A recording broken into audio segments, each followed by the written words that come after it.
Salutations, Legion of Doom. Welcome to Podcast, the store where social awkward outcasts, crazy weirdos, and all-around nerds convene to talk and debate all things pop culture. With me, as always, is my co-host, the nerdy occultist, aka the Authenticator, Dalton L. Mortimer. Good evening, everyone. And I am your host, / Time Lord wannabe, the brains of pop culture. How's everyone doing tonight? I am doing mostly okay. This has been a fairly uneventful week. It is, well, the weather for me has certainly gotten a lot more frightful. The Um, question is, are you getting the weather we got last week, or are we about to get the weather that you're currently getting in about a week or so? hold on, I'm checking my weather right now. It's currently negative four. Hold on, let me refresh that. Because we got Yeah, we got quite a lot of snow last week. So I don't know if you're getting what we got last week, or if we're about to get more. I don't think we're having really snow. It's just super cold. Like it's -3 right now, though it says it feels like -19. Ah, I don't think that happened last week. So yeah, we're All right, probably going to get you cold. might be getting our weather then. All right. Hello, Dragon Turtle. I'm doing fine. How are you? All right. I'll be honest. This week was kind of relatively uneventful. We got a few things, nothing like that really got a lot of attention. I think so. Mm-hmm. It's a very, very bog standard normal week for us, I think. With the Which is possible exception of my excuse to Magicsburg, because right. I also want to say next week will be our 250th podcast, and we do have things planned for that, so don't worry about that. we're going to be video responding to I the don't but don't hold on. I want to keep that up. Yeah, I want to okay. make that a surprise there. So Alrighty. So but yeah, uh all of our significant milestones, we're devoting 250 to a video response. yeah, all right. So this is something Don wanted to cover, so we're gonna cover it first, mainly because I feel like he's just gonna. This is his article. He's gonna speak a lot. So Mm-hmm. ironically, this is the only thing that he contributed to this week's podcast. Everything else was kind of me. Nothing like massive has caught my eye in the like geek news cycle in a while. Yeah, So same. Yeah, same here. I tried looking, but I couldn't really find anything of note. So it's been this kind of this time, quiet. yeah, this year we didn't really have as much in December to catch up on. So yeah, it's just a couple slow news weeks. I assume we will get more news as the year continues to transpire, but for now, it's a relatively slow week. Uh, well, John Turtle. I hope your day and kind of week and everything else, does get better. Uh, Sorry, I just saw the comment he just posted, so I wanted to respond to that. Mm. All right, Hmm. so yeah, this is from Financial Times. Well, originally at least, financialtimes.com. Um,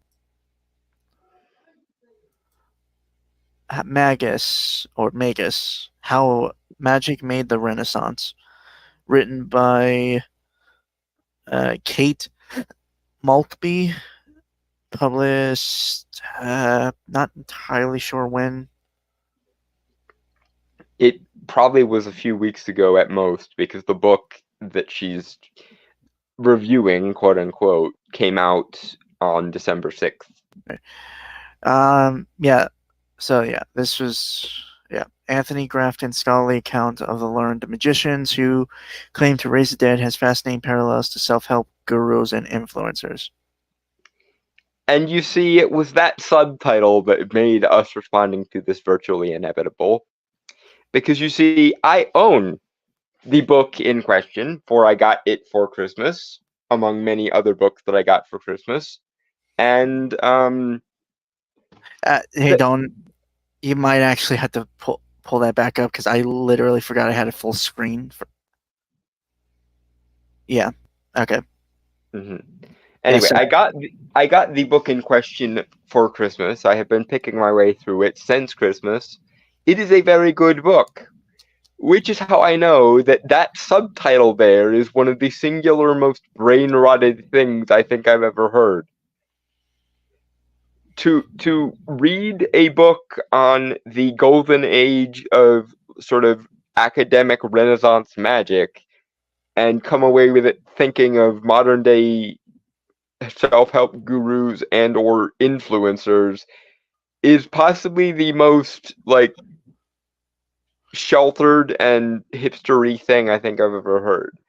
And yeah, so that subtitle alone basically made it nigh inevitable that I would end up suggesting this. That and the fact that I did get the book for Christmas. The book itself is actually really good, which is why I'm curious as to why in the name of anything of note did this person come away with it with such a hipstery brain-wanted TikTok take. Anyway, into the breach we go. In the Christian calendar, January 6th marks the Feast of Epiphany, which commemorates the journey of the three kings, or as medieval theologians termed them, the Magi. T.S. Eliot's poem, much quoted at this time of year, captures the paradox of the gospel story of three foreign monarchs whose skill in pagan astrology leads them to uncover the birth of the Christian Messiah and who finds themselves converted. Okay, I hate to be this guy already and be super pedantic about this, but even I know that the kings and the wise men, otherwise known as the Magi, are supposed to be two entire separate groups of people. The Magi were the wise men, not the kings. I'm not gonna get too mad about that, but this just goes to show I how. was confused because sorry. Go ahead. I was just gonna say I was confused because from what I remember, from what I remember being taught, it was the three wise men or three magi. Mostly I've heard wise men. I've never heard magi, to be fair.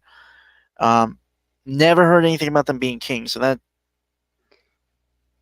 the way I always heard it was there were two sets of visitors to the manger in the nativity. One of them was three kings who came to anoint the babe with gold and jewels, and the three wise men who brought things of spiritual significance. That's how I've always heard it as the Magi and the kings are two separate sets of individuals. They are not supposed to be the same thing. So either my Sunday school is a little rusty or this person has no clue what she's fucking saying.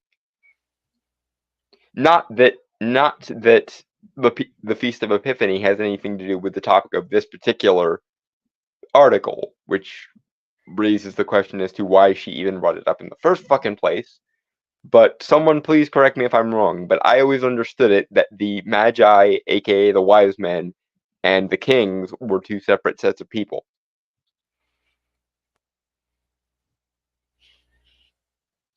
And if I am wrong, please blame my Sunday school education. all right.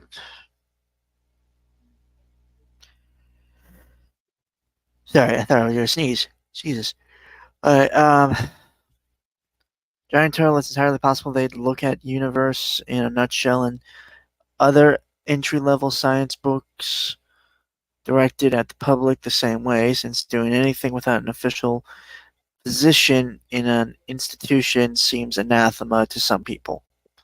Well, it's also projecting modern phenomena onto ancient ways, not by noting parallels between them, but by assuming, oh, these people did magic in this way. Well, that's the same as the coffee shop Wiccans who sell crystals at a flea market or something.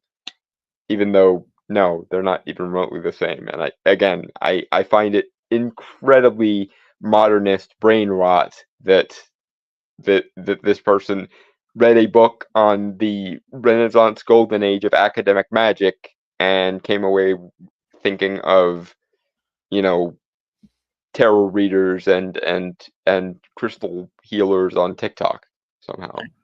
Um, shall we continue? Hmm. Okay, yeah. Hold on, I gotta reread like the last sentence. Hmm. All right. T.S. Eliot's poem was quoted at this time of year captures the paradox of the gospel story about three foreign monarchs whose skill in pagan astrology leads them to uncover the birth of the Christian Messiah, and who finds themselves converted. We return to our places, these kingdoms, but no longer at ease here in the old dispensation, with an alien people clutching their gods. I I don't really I have it. I don't know what to say to that. uh, I I think that's a modern journalist's attempt to say something something something oppression about or something something something cultural appropriation, which again has bumfuck all to do with the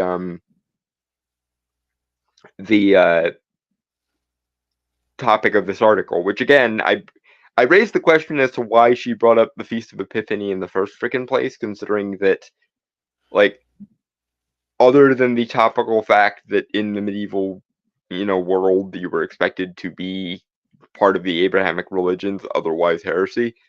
Um, all of this Christian gobbledygook has very little, if anything, to do with the history of um, the golden age of academic magic that took place between like 1400 and 1600. But I guess I see. I don't even know what angle this writer is going with here, other than her, as previously established, extremely brain rotted modernist everything must be the same as it ever was take. Like, I'm all for spotting parallels between modern phenomena and historical phenomena, certainly, but like, to look at the golden age of academic magic and equate it with the same kind of new agey hippie trippy nonsense that even most of us in the magical community cringe at whenever it's brought up is just so, like, upper middle class hipster journalist writer. I can't even begin to express it yet.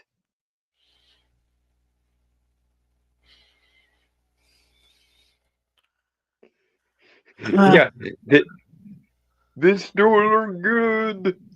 Yeah, yeah, yeah. They took her good. Yeah, thank you, Dragon Turtle. I needed that. I've I've never really seen South Park, so You, sir, are missing out. South Park is some great TV. I mean I've seen Team America, World Police, so I know the bright. I don't know. I've tried watching South Park in the past. I couldn't really get into it, to be fair. I mean, to be fair, at this point there are how many freaking seasons of South Park? So I can understand you being a little bit daunted. But no, give South Park a chance, because unlike some of the other adult cartoons like Futurama and The Simpsons, I think South Park is aging better just because Matt and Trey are very good at um staying current, because they actually tend not to write the episodes until like the day of the airing, so, or like the day before it airs, which allows them to stay very current and very on the pulse of the discourse rather than out of touch. All right. Moving on. Half a millennium before Eliot, the theologian Nicholas of Casa. Hmm. Yeah, Cusa chose a 1431 Epiphany Day sermon as the occasion to tackle the same paradox. Nicholas was devoted to astrology, the practice of mapping the stars, but a skeptic about astrology, fortune telling by those same starry maps. He was also a future cardinal, eager to police the boundaries of theology and superstition. Kings from the east could never have divined the location of the nativity using Yeah. pagan learning. Nicholas argued instead these magi or magicians who served the prince of darkness had been sent a simple vision of God and thus converted. Except we know categorically that that is not what happened, if indeed any aspect of the nativity did happen. Like, as written, that's not how it went down. Whether those events are historically accurate in any way is a separate question, and one I'm not going to wade into the piranhasness of in this particular instance. But yeah, no, that's bullshit. Especially within a medieval context, because whether they liked it or not, large parts of the medical knowledge of the time in the Middle Ages relied on astrology as a medical tool. So there's that. But anyway, moving on. All right. Anthony Grafton's intriguing new book introduces us to the polymaths who modified themselves. No, modeled. Sorry, not modified. Modeled themselves on the Persian Magi, originally a Zoroastrian word for priest. Okay, and the Mm-hmm. Christian gatekeepers, Nicholas of Cusa, foremost among them, who denounced them. Like his biblical forebears, the Magus existed in a liminal position in pre-Enlightenment Europe, testing the boundaries of Christian knowledge. Some claim the godlike power to control demons. Astrology was central to the practice of Renaissance magi, but so too were advances in physics and rationalism on whose insights we still rely. Grafton focuses on Italy and Germany, the most famous English magus, the Elizabethan. Elizabethan? Elizabethan. Okay. John Dee is a peripheral figure. John Dee. John Dee. He was Queen Elizabeth's court magician and spy master. He's most famous for his experiments to conjure angels, and the subsequent creation of a language which he dubbed Enochian to describe the language of the angels. Huh. He's also one of the first people to use a glass or crystal sphere as a means to communicate with said spirits. So Neat. any person who's ever used a crystal ball to denote fortune telling owes at least some debt to John Dee.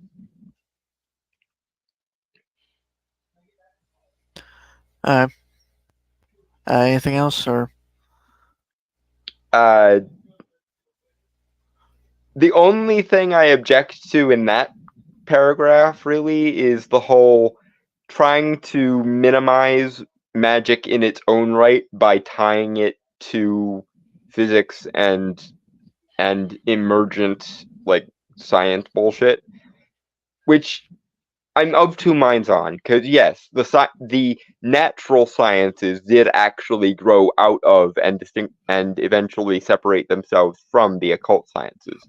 But the way she phrased that was almost to say that the magical part of that conversation was misguided, and that the only thing valuable about the work of the various maguses in the Renaissance was their proto science nonsense, which I take particular exception to, because magic and science are two equally valid but separate things.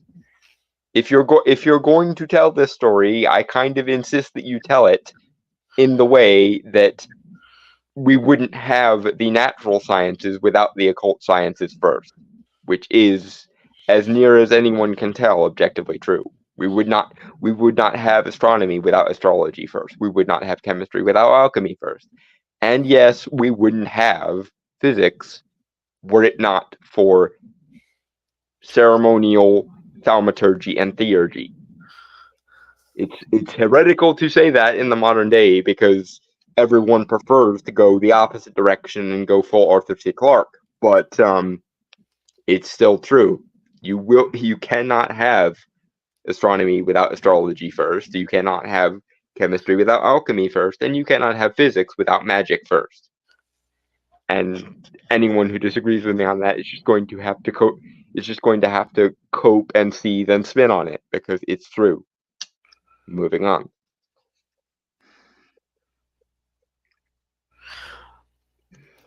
Right. Okay.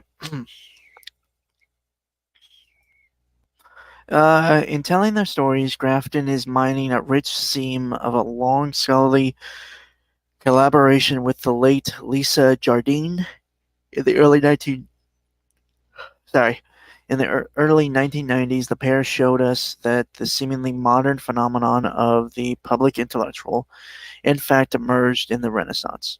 Big name thinkers such as Erasmus were revealed to be as self-fashioned and indebted to canny PR as Yuval Noah Harari and Malcolm Gladwell today. Yeah, this is not new. That is not the innovation of this book. Not at all. We've known about the idea of the courtier or the court scholar or the court magician for a jolly long time. The innovation of the book Magus is that he focuses explicitly on the intellectual tradition of the court magician, of the academic magician, of the scholarly magician. And yeah, as a result of that, the fact that you seem to be setting up a parallel between the scholarly magus and the new age hipster who makes a living on TikTok. And speaking as a practitioner, I'm not going to let you get away with that.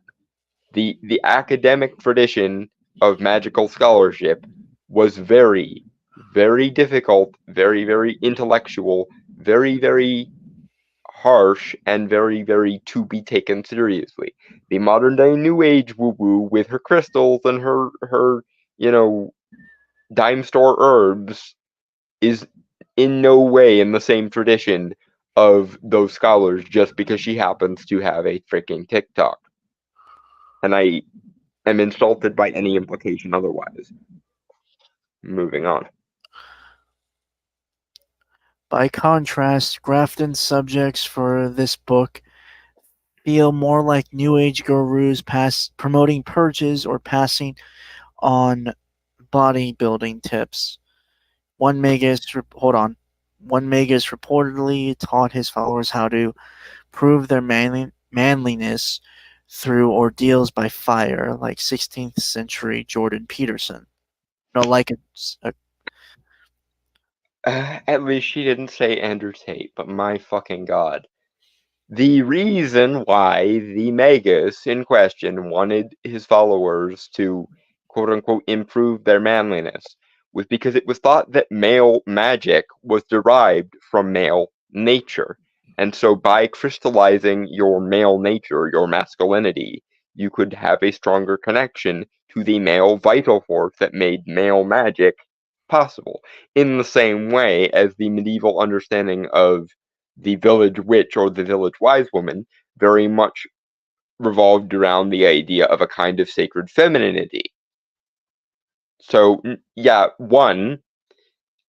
I'm pretty sure you said that specifically to insult Jordan Peterson and call him some kind of charlatan or pseudo intellectual, but it didn't work. And secondly, while I have respect for Dr. Peterson and I find it silly that you tried to insult him just now, the kind of approach to masculinity that a medieval magician would have is different from the Jordan Peterson 12 Rules for Life School. And you can make the point about that difference without being a pseudo-intellectual hack and strawmanning both parties, like you just did. You simultaneously managed to strawman whatever magician you were citing there, and also strawman Jordan Peterson. Because for some reason, you think that anyone who intellectually focuses on masculinity has to be an Ersatz Andrew Tate for some reason. As I pointed out, this is your brain on modern day middle class brain rot. You literally can't conceive of anything outside of your modern day Western middle class bubble, and so you project modern day Western middle class nonsense onto every culture or historical era or historical paradigm you come into contact with. I'm all for citing parallels between historical eras and now, but you did it by basically trivializing 3 or 4 centuries of magical knowledge and by strawmanning the shit out of current day intellectuals. You hack. You hipster hack. Moving on.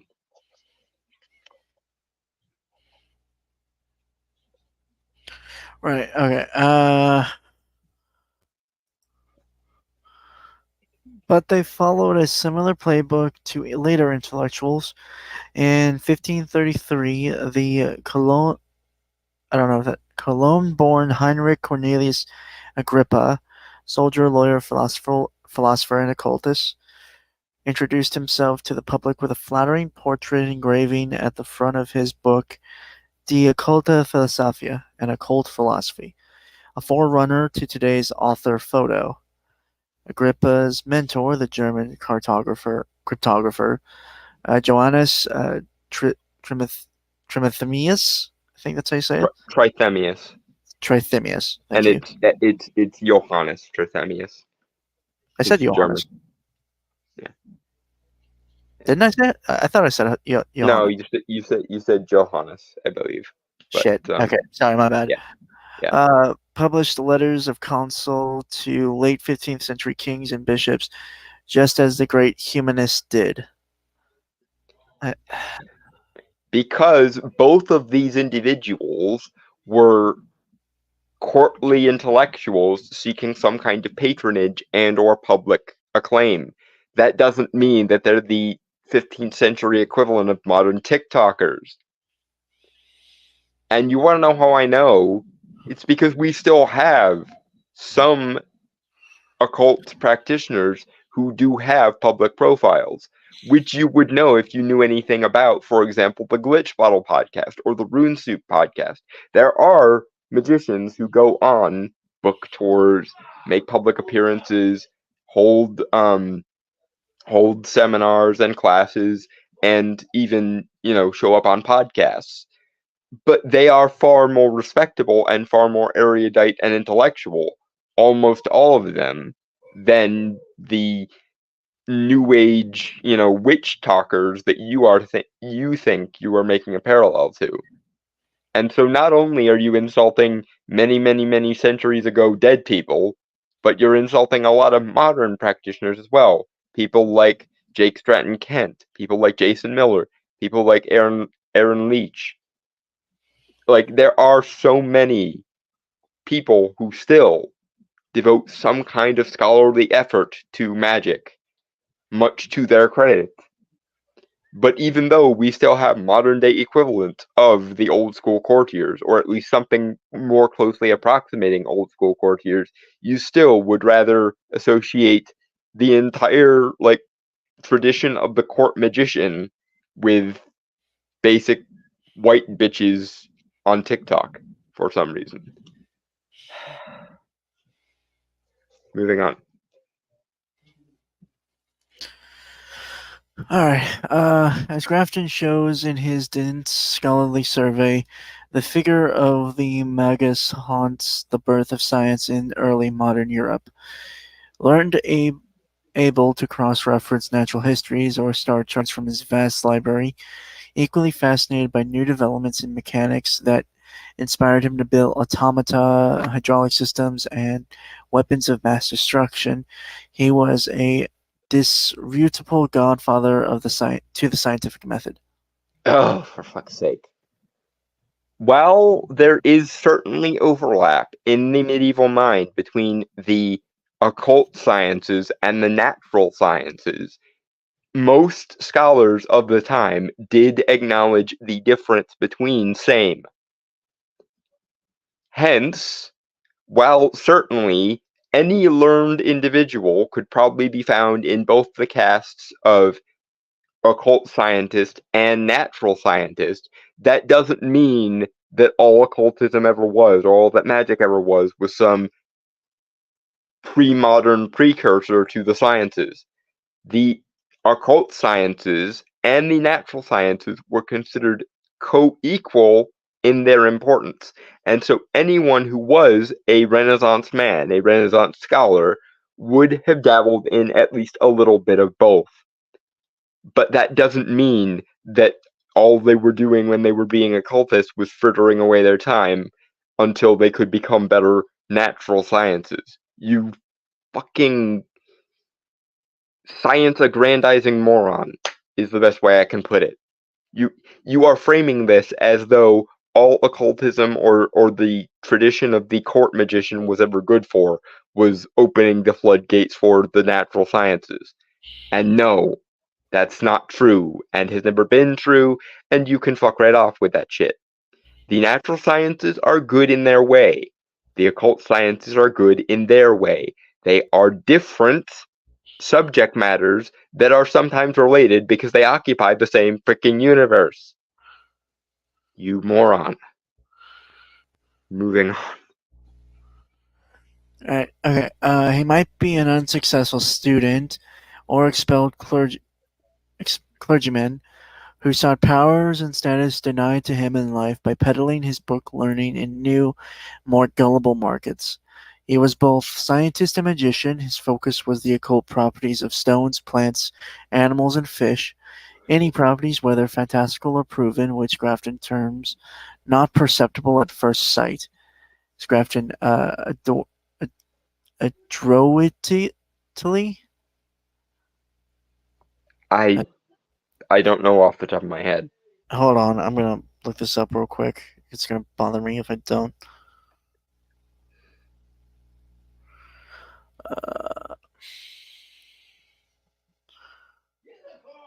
In a clever or skillful way. Oh, eruditely, probably. Maybe I don't. Whatever. Anyway, moving forward.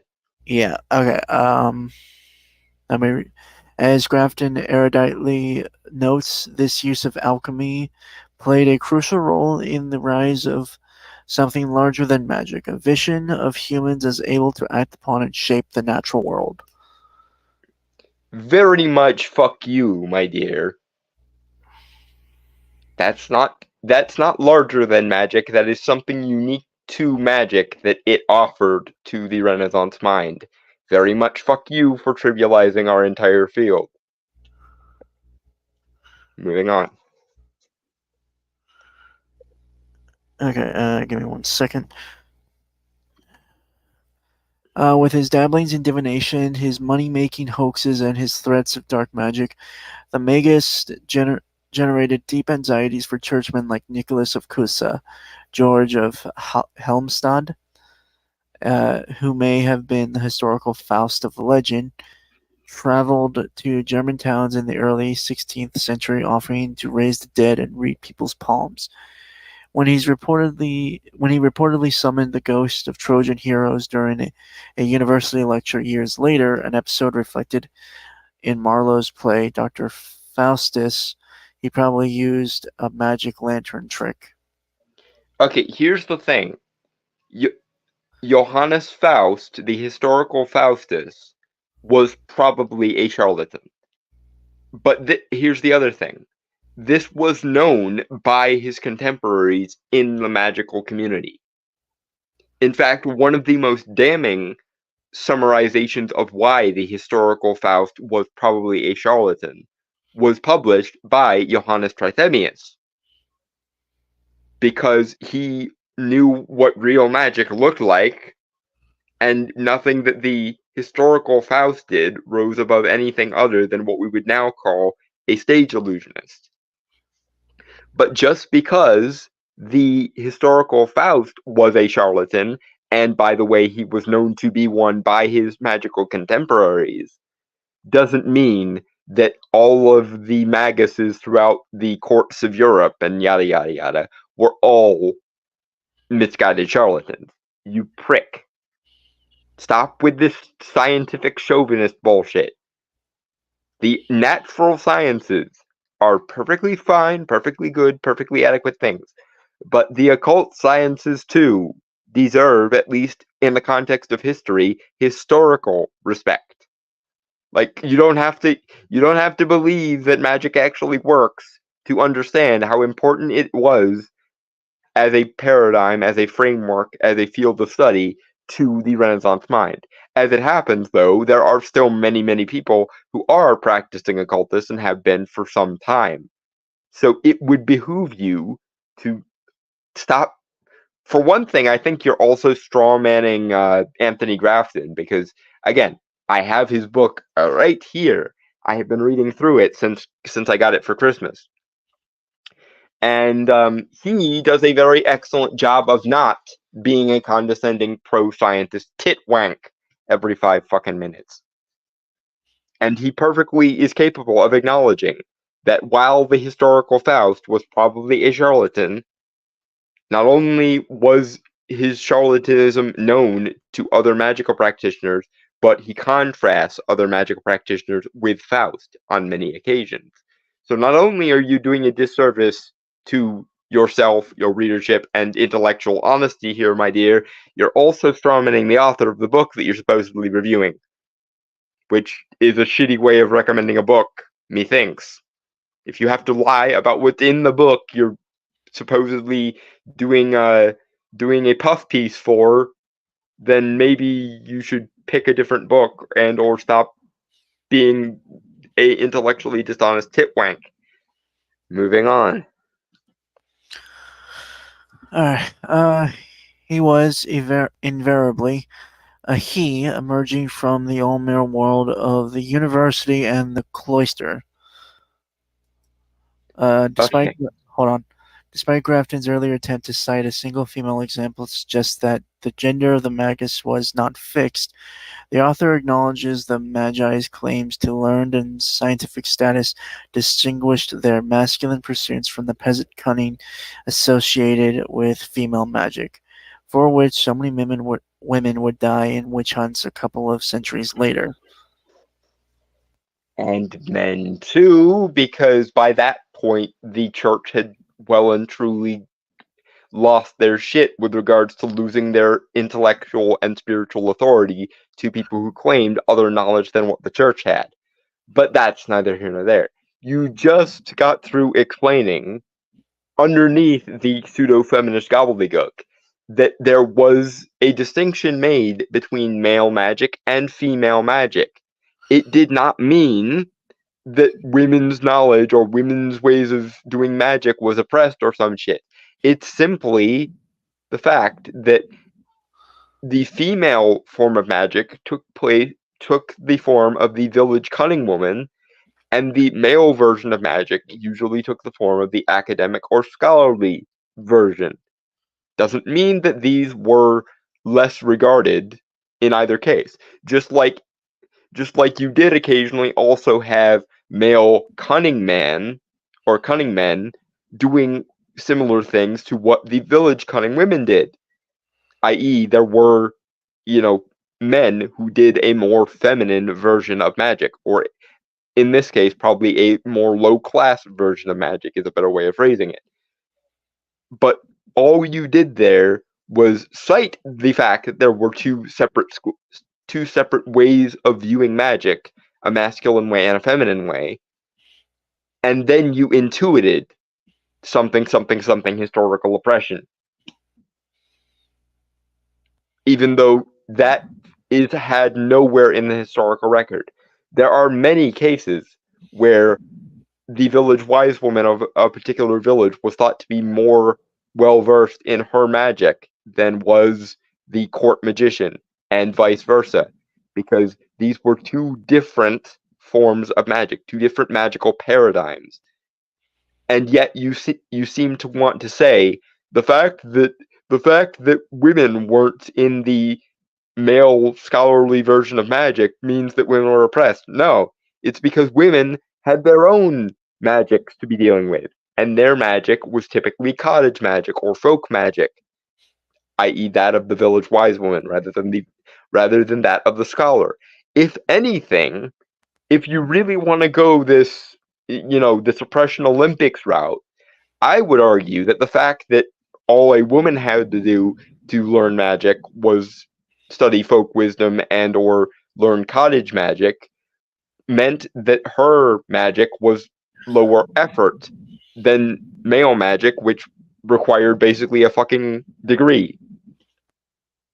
But that would be horrible if I was to point out that there were some ways in which female magical practitioners were more advantaged than male magical practitioners. Now, wouldn't it?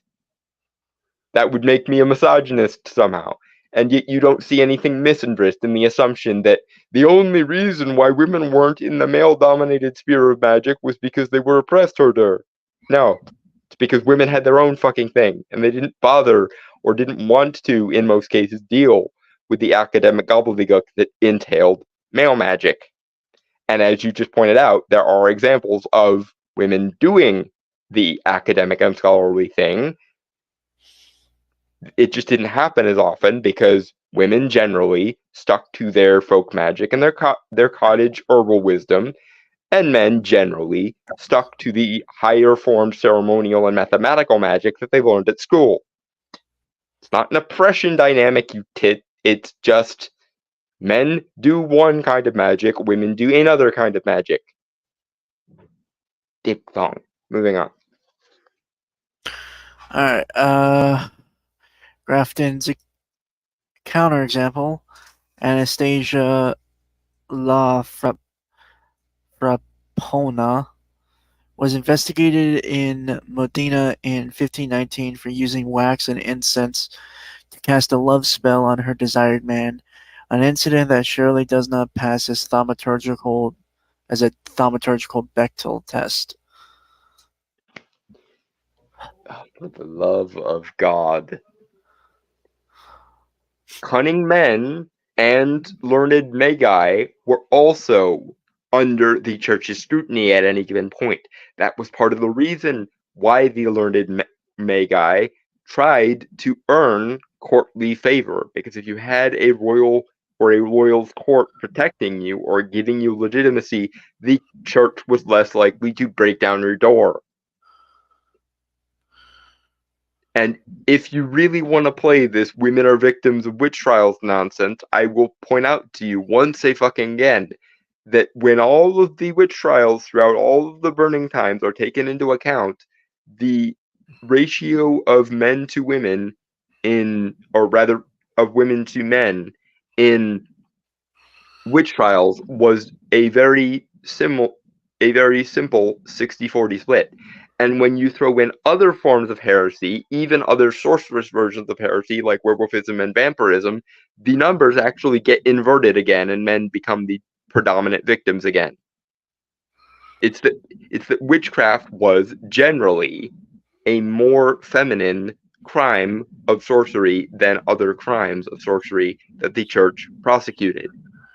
But that didn't stop quite a lot of men from being convicted of witchcraft.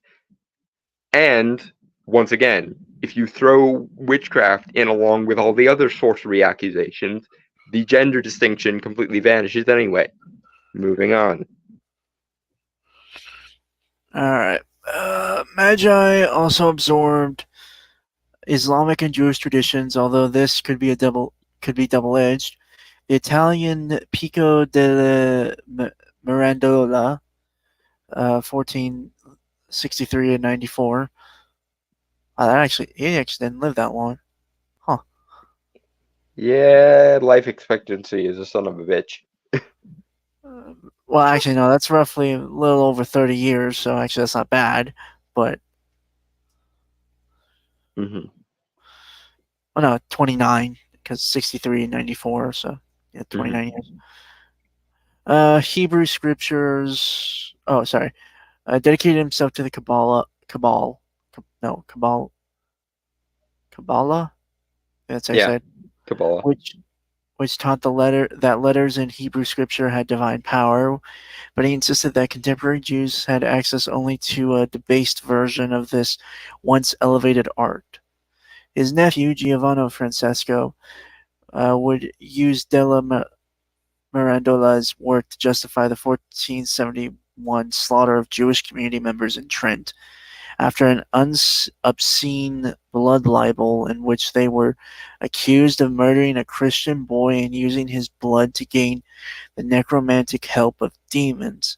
For demons are said to love blood. What the fuck? Yeah, the same thing befell other magical practitioners in the era, whether they were cunning men or cunning women or even intellectual magi. Everyone everyone who was accused of everyone who was accused of sorcerous crimes was eventually painted with the monstrous brush.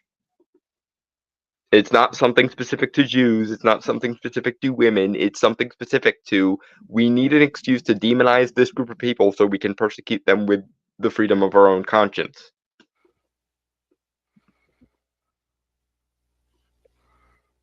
That's all that amounts to. It's not something specific to a Jewish stereotype or a woman stereotype. It's just it's just something specific to people we don't like and want to demonize stereotype. Moving on. Alright, okay. Navigating this weighty work of intellectual history will come easier to readers who already know their Pico della Mirandola from their Gambencita della Porta, Yeah. uh, Yo.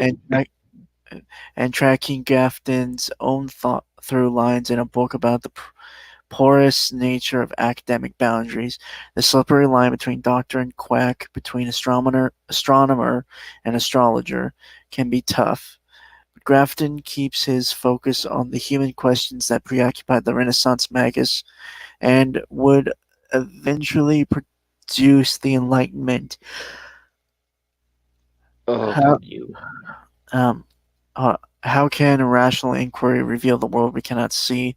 By doing so, he succeeds in making their concerns feel not unnatural, but essential and familiar. Yeah, because he, unlike this person, the person who wrote this article, is actually respectful of the image or the history or the oeuvre of the magus. I really wish this person had learned enough to actually be respectful, but between the projecting modern hipster nonsense onto medieval scholars and the science aggrandizing nonsense, I'm 90% sure this person literally picked up this book as a lark and didn't learn a damn thing from it. And by the way, once again, while the emergence of the natural sciences from the occult sciences was a good thing, it wasn't the purpose of the occult sciences to bring the natural sciences into view, i.e., magic doesn't simply exist as a precursor to the sciences. It is very much, is now, was then, and probably always will be, a separate intellectual tradition that is related to the other. And when we can stop playing, well, my science is better than your magic, well, my magic is better than your science shit, once we can acknowledge them as equally valid, separate fields of study, we can actually have an adult conversation. But as long as the only thing we can do is, oh, but McClark's Law, we will never get anywhere. Moving on.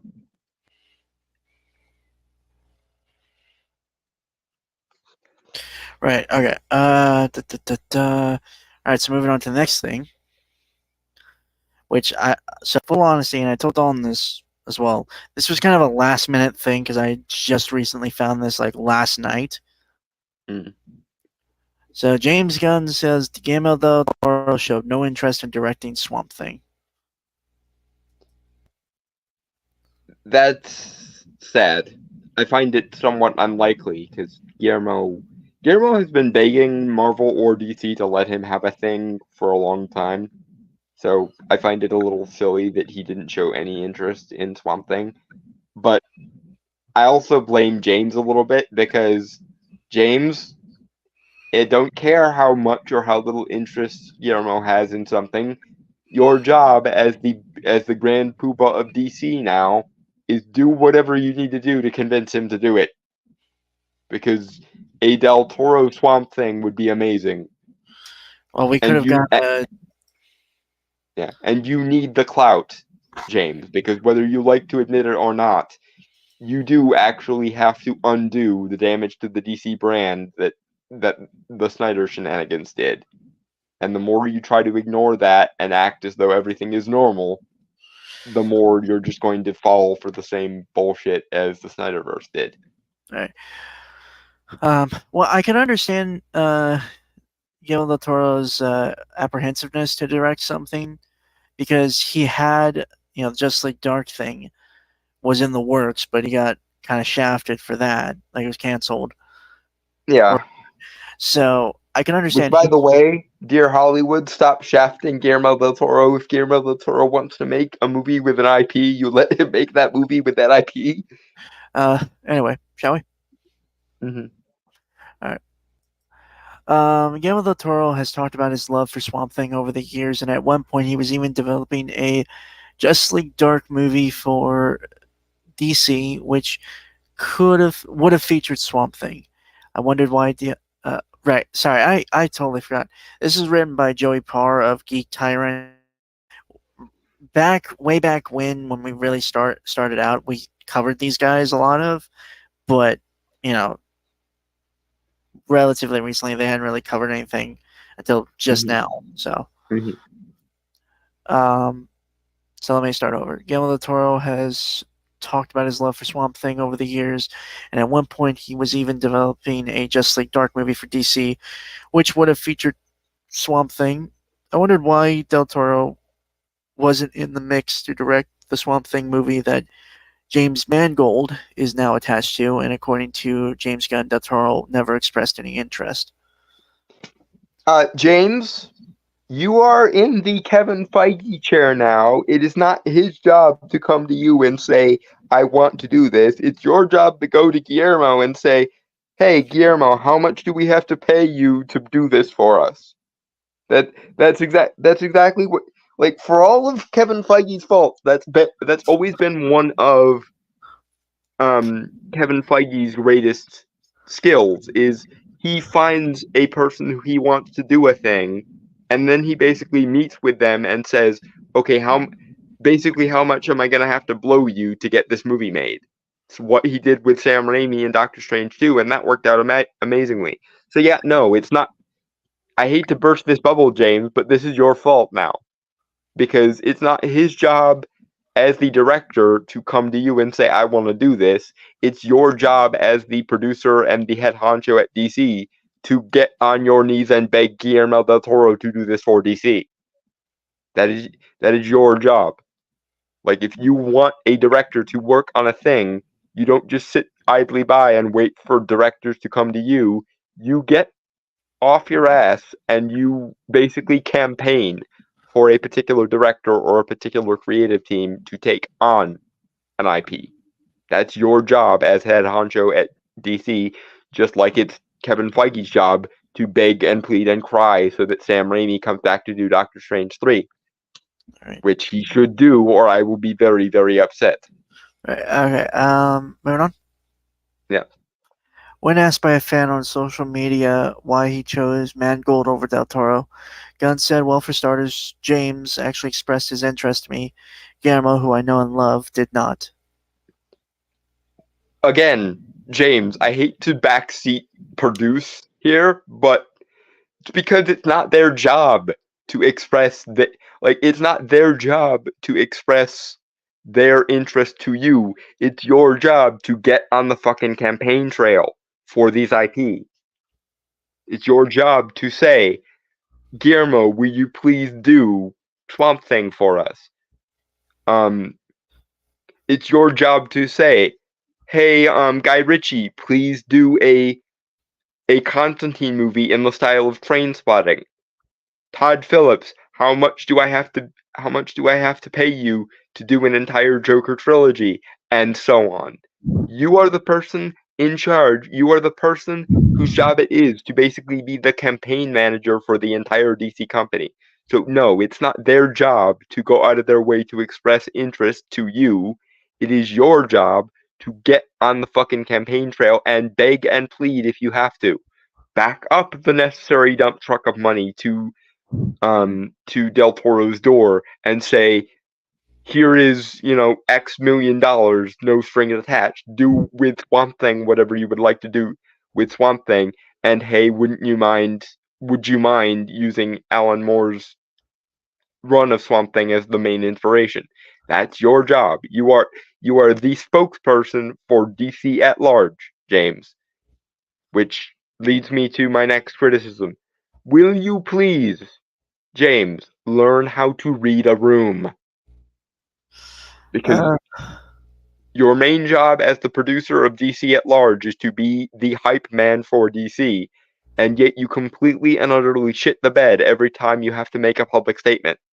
It's very annoying, sir. Okay, moving on. Yeah, moving on. So that answers that. While I would have liked to have seen Del Toro make a Swamp Thing or Justice League Dark movie, things just didn't work out that way. Regardless, I'm excited to see what Mangold does with his Swamp Thing movie, and he seems really excited about it. James Mangold, he did Logan, and he's done a few other things. He also, unfortunately, did Indy 5.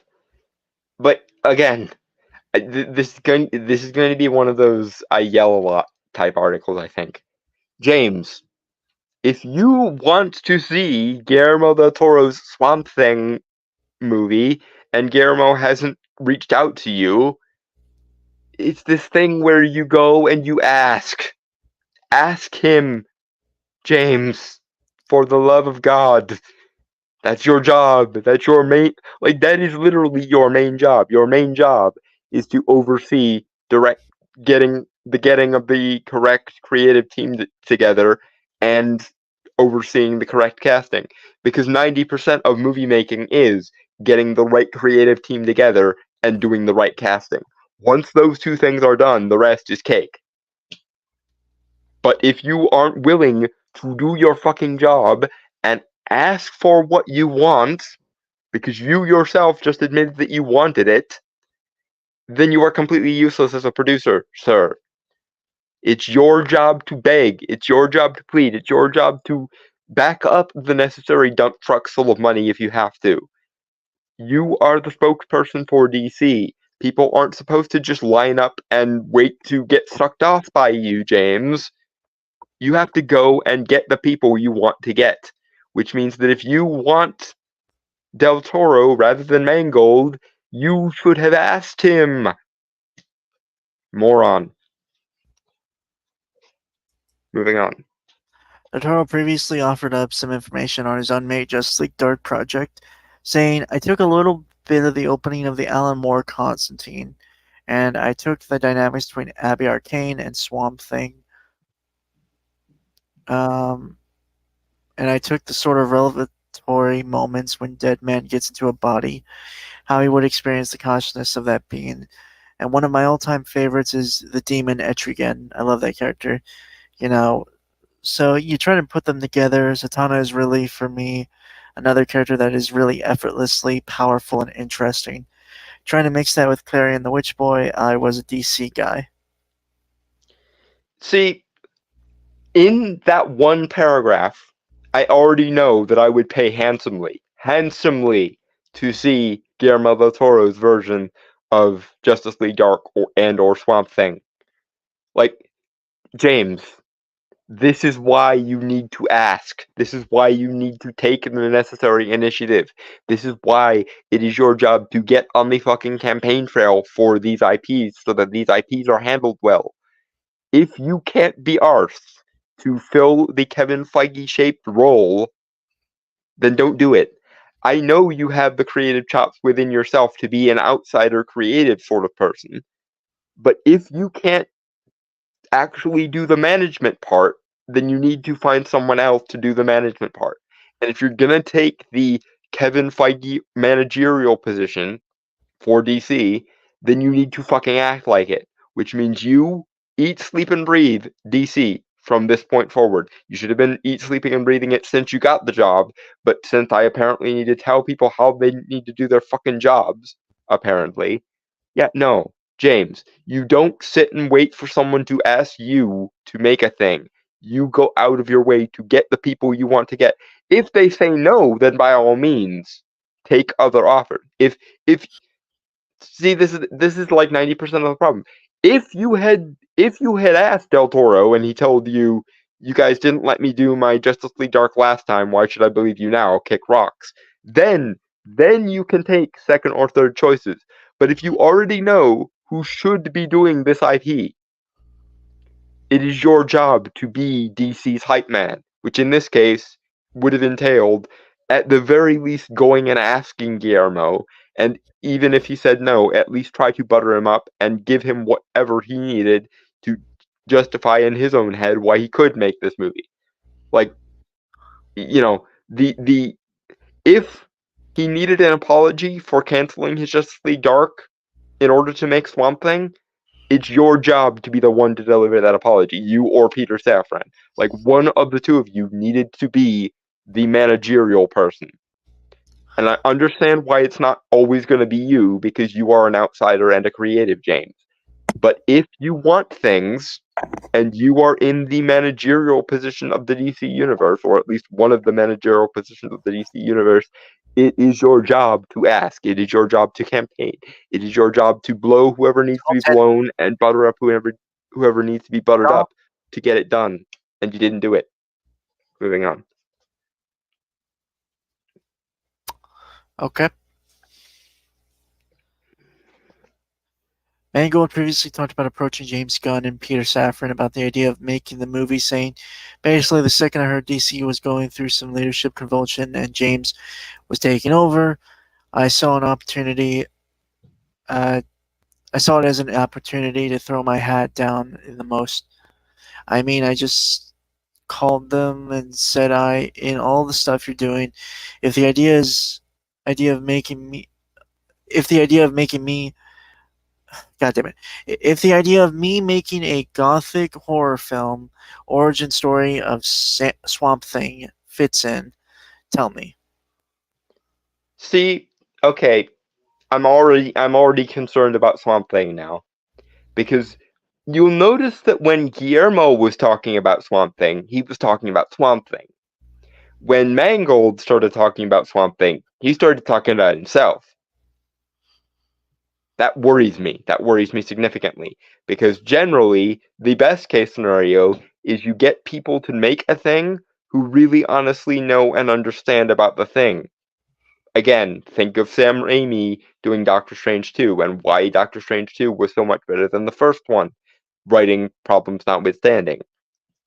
Because Sam Raimi was the guy who fit with Doctor Strange. Likewise, between those two summations, between those two paragraphs that I just heard, the Guillermo del Toro one and the Mangold one, I would be going with the Del Toro one, and not just because I have a bias in favor of Del Toro, but because Del Toro, when asked about Swamp Thing, talked about Swamp Thing.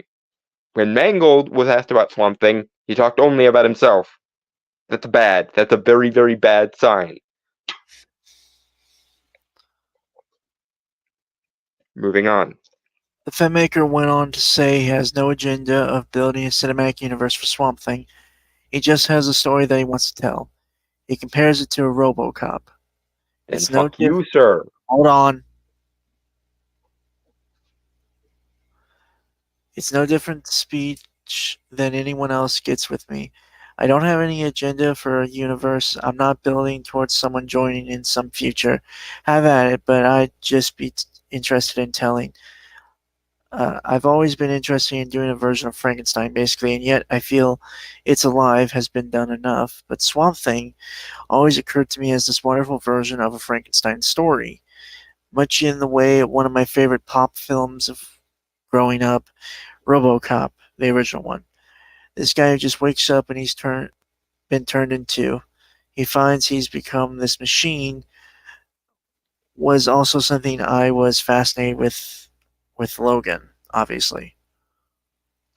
Okay, this once again is a very, very bad sign because he's not talking about what he enjoys about Swamp Thing as a character. He's talking about ways in which he wants to change it, in which he wants to change the character, in which he wants to change the focus and turn it from Swamp Thing into Frankenstein. And parallels are parallels and everything, but Mangold, sir, Swamp Thing is not Frankenstein. He's not even remotely a Frankenstein. He might have started out as one in the very earliest days of the character, but ever since the Alan Moore era, Swamp Thing is not necessarily a person or even a monster. He is an elemental. He is a force of nature. He is the guardian of the green. And these things should have been said to you when you said that thing. Not to mention the whole first thing about I don't want to build a universe. James, once again, I hate to be the guy to tell you how to do the job that you apparently signed up for, but I'm going to do it anyway. If it is your job as a producer to make a universe, and then you wind up having a creative say to you, I don't want to build a universe, well then it is once again your job to say, sorry, we want to build a universe and you don't want to. So clearly this isn't the assignment for you. Meanwhile, Guillermo went out of his way to explain to you how he would incorporate other aspects of the DC universe into Swamp Thing if he were given Swamp Thing. He talked about Constantine, he talked about Etrigan, he talked about Zatanna and Deadman, and so on. Like, which of these is better for someone who is literally being paid to build a Marvel universe like DC Universe? Answer: it's the guy who already knows how and why he wants to build a new universe. It is not the guy who says, I explicitly don't want to build a universe. I want this to be a solo story. Fuck you. Why just I'm sorry, but this is actually pissing me off. James, why in the name of God did it not occur to you what was wrong in that thing that we just read of James Mangold? Because I'm not even actually being paid to do your job, and I can already tell you what's wrong with it. You, James Gunn, are being paid to build a universe, and the first words out of James Mangold's mouth were apparently, I don't want to build a universe. Therefore, you, as the big boss, as the manager, are required to then say, sorry, we can't use you because because you literally don't want to do the one thing we're supposed to be doing. Moving on.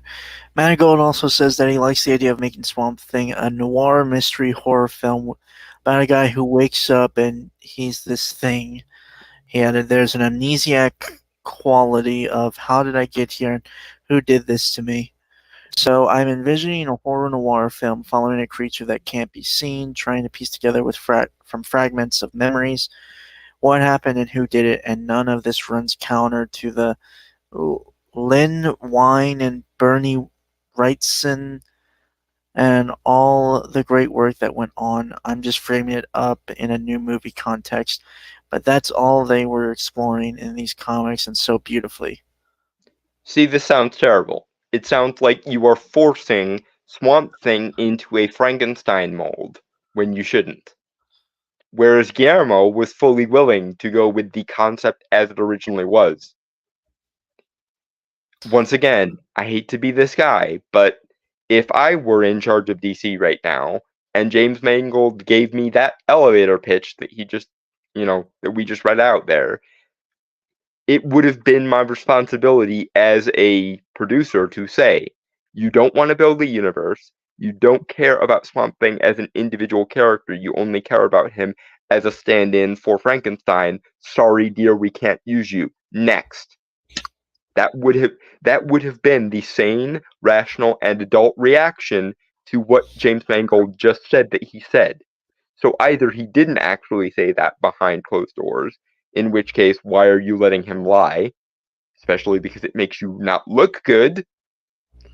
And two, if that is what he said behind closed doors, then you should have told him, sorry, James, sorry, Mr. Mangold, we can't use you because you don't want to build the universe and you're more interested in Swamp Thing being a Frankenstein stand-in than actually letting him be a character in his own right. It's weird because from what we were told originally of what they're planning for the DCU,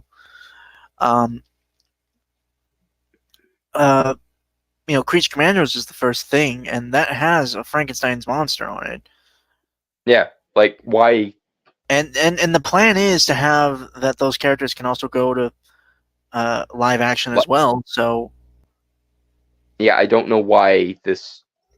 Again, these are the kind of questions that should have been asked by the people in charge of this universe, which is you and Peter Safran, James.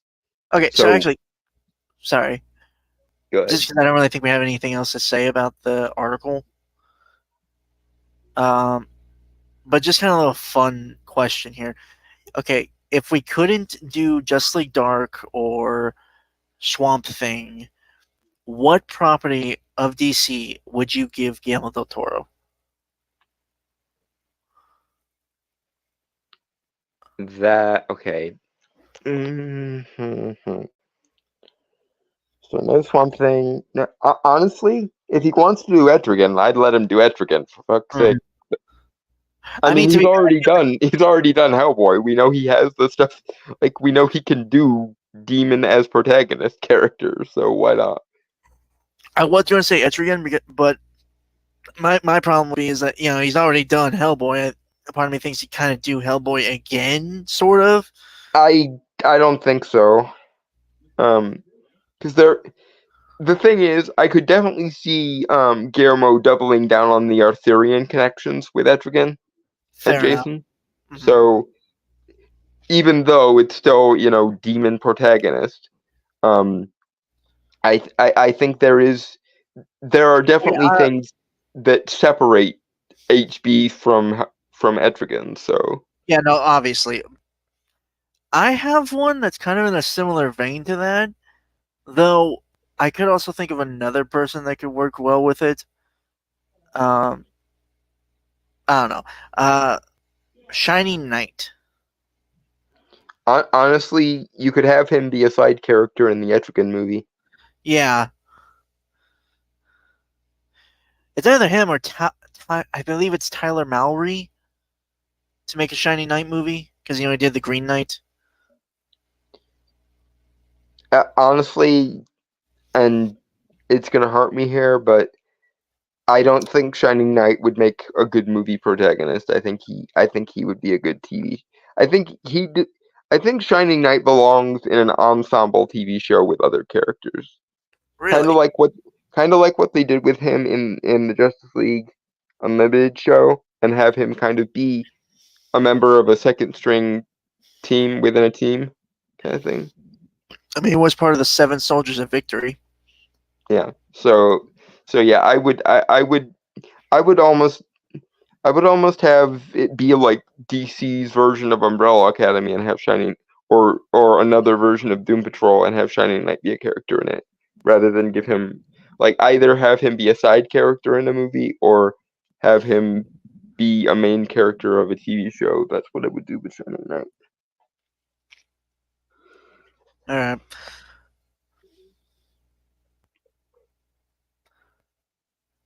Honestly, also, given Guillermo's talent for doing monsters and sci-fi adjacent stuff, having him do Martian Manhunter would also be pretty good, I think. Okay, that also I'm sorry, this is a tangent here, but Martian Manhunter has gotten screwed over for the last 20 years, and yeah, they just don't want. I don't know why, but they refuse to make anything good with him, and that's one of the reasons why I think, like, as much as I would love to see Guillermo honestly, if it were up to me, I would put Guillermo in charge of the entire like mystical wing of, or like the supernatural wing of the DC universe, period.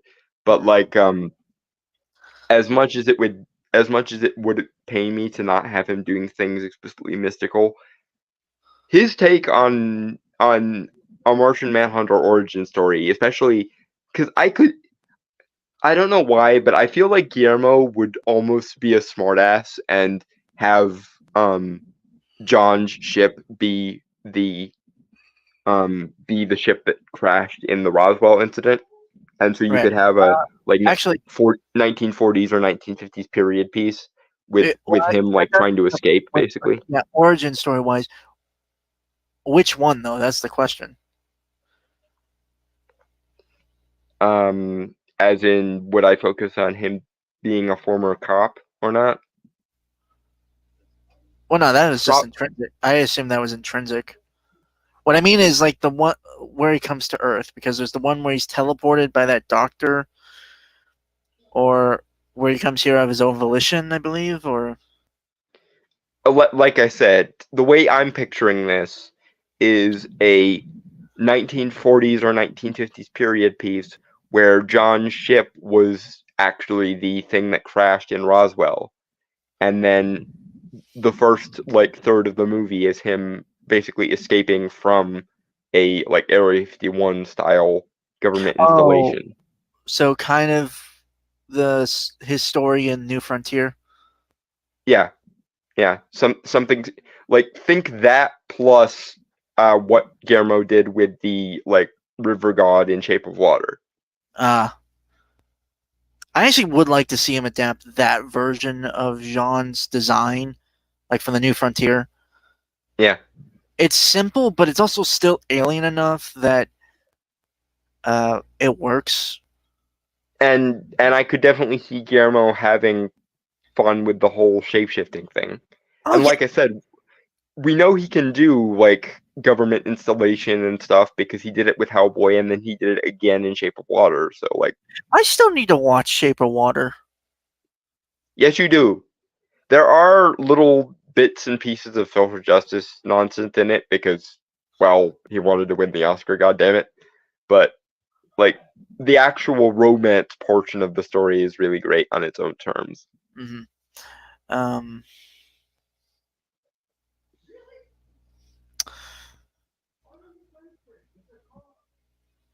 but yeah, seriously, like God, I really would love to see like a solo, big budget film of Martian Manhunter, just because he's a really cool and fascinating character with a lot of depth and story to tell. He does. He is. Yes.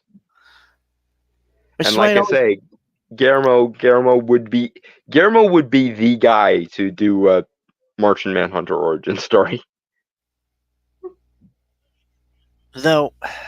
Now I'm okay. Sorry, I'm not trying to like hold off the next article. It's actually a really fun one to talk about, but my Mm. mind's going with this. Like, what director would I like? Like, one of my favorite directors. Which would I like to see tackle a DC property?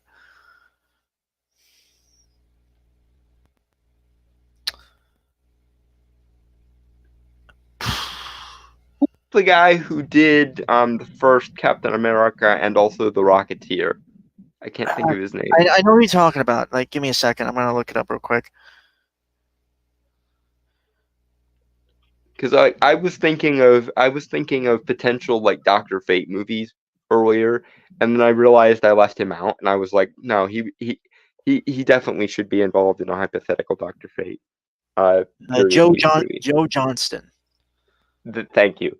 Yeah, because like the best team up of like directors and creatives for a Doctor Fate movie would be Paul King, Travis Knight, and Joe Johnston doing a like 1940s period piece Doctor Fate movie, or hell, a trilogy. If they could be persuaded to be co-directors and then they could work together, that would actually be I would still cast Matt Smith as a younger Kent Nelson. Giant Turtle isn't Shape of Water just about a woman falling in love with a fishman? No, a Aztec or a Amazonian river god. It's basically what if the creature from the Black Lagoon was a love story rather than a horror movie. And yes, everyone hyperfixates on the he's a fishman herder. Yeah, but he's also a god, so bugger it.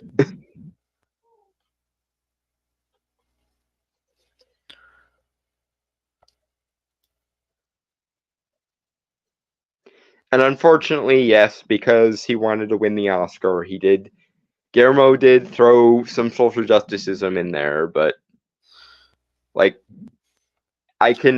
it's one of those things of like, yes, I cringe a little bit when unnecessary social justice is unnecessary, but as far as unnecessary social justice goes, I get it. He wanted to win the Oscar, and the Oscars wouldn't acknowledge him unless he did social justice nonsense. Oh well.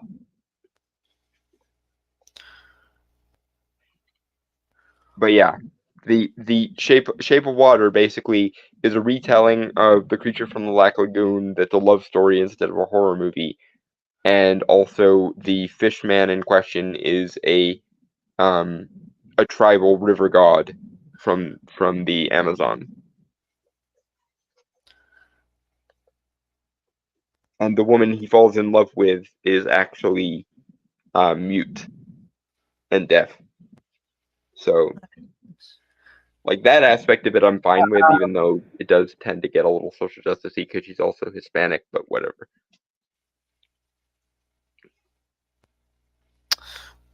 I mean, honestly, I would love. I'm mixed on a few directors, but I would just love to see a Justice Society movie done by. I think at one point I think even on here I suggested like fuck, what is his name? He did Grand Budapest Hotel and Fantastic Mr. Fox and Wes Anderson. Wes Anderson. I don't know why my mind blanked on him. I thought Wes Anderson first as well, but the thing is, I'm not sure what his feelings on superhero movies or blockbusters are. So he was my initial thought for a Doctor Fate movie as well, but then I realized usually those sorts of artsy-fartsy directors hate genre and hate blockbusters and hate superhero movies. So it's either okay. So I had to work around it. It was either going to be him, Joe Johnston, for the Rocketeer, or Captain, or because I've thought about this. Gore Verbinski, yeah. Gore Verbinski's version of a Justice Society movie, especially if they did the right thing and set up the individual characters before doing the team up movie. Right. Well, okay, and for those who don't know who Gore Verbinski is, he is the one who did the Pirates of the Caribbean trilogy movies. Yeah. Which are some of the best, like, blend of dark, comedic, adventure movies I've ever seen in my life. By that same token, I wonder if Peter Jackson would be willing to tackle the JSA. I mean, he's worked on stuff like that, right? He's worked on big. I mean, he obviously, he did. Lord of the Rings. He did Kong. Yeah. I can't think of anything else he's done off the top of my head. But his King Kong remake though was really, really good, actually. The one from 2005. Yeah, I do think Gore Verbinski would be kind of my top pick, just because I think he has a good blend of making things serious enough, but not. Yeah, he also kind of splits the difference between being a commercial blockbuster director and being kind of artsy. Yeah, like again, like his style of storytelling and directing, it's a good. It's very much like how The Mummy, like those movies are. Like Which, um, speaking of, who the fuck did those? That would be Steven another good choice. Stephen Summers, I believe. Yeah. He actually wouldn't be a bad choice to do the eventual JSA movie after the individual characters were established. Also, I alluded to this earlier, but you know how Joker was basically Todd Phillips mimicking King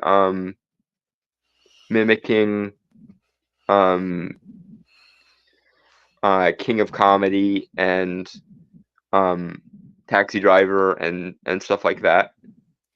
Yeah. Imagine a John Constantine movie, a Hellblazer movie, done by Guy Ritchie in the style of the movie Trainspotting. Yeah. I could see Guy Ritchie directing a few things from DC. It'd have to be somewhat British, though, I assume. Well, he's very heavy on the stylization and he has a bit of an esoteric like niche to him. So that's why my thought was like, get him to do Constantine, but get him to do Constantine in the style of Trainspotting. Yeah. Done. Instant awesome movie. Okay, one last thing before we move on. I could totally see, and I will stand by this, and I honestly think if they had made this decision, it would have made the movie far better and would have been a total, not a slap in the face for Marvel, but something similar to that. Edgar Wright directing The Flash. That would be cool. Although, if you want to really slap Marvel in the face, you should have him do an Atom movie. Yeah, I thought about that, but I legitimately think he works better with The Flash just because of his fast pick. It's kind of like how if Marvel ever really wants to dig it to DC, they should call Henry Cavill, Gal Gadot, and so on, and do a Squadron Supreme movie. Yeah. Anyway, let us. Yeah. Next topic. Yeah.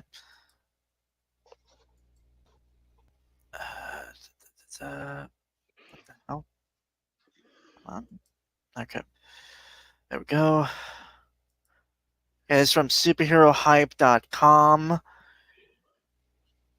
Dynamite Entertainment to reprint Disney's Gargoyle comics, published January 11th, 2024, written by Matt Morrison. This makes me so happy.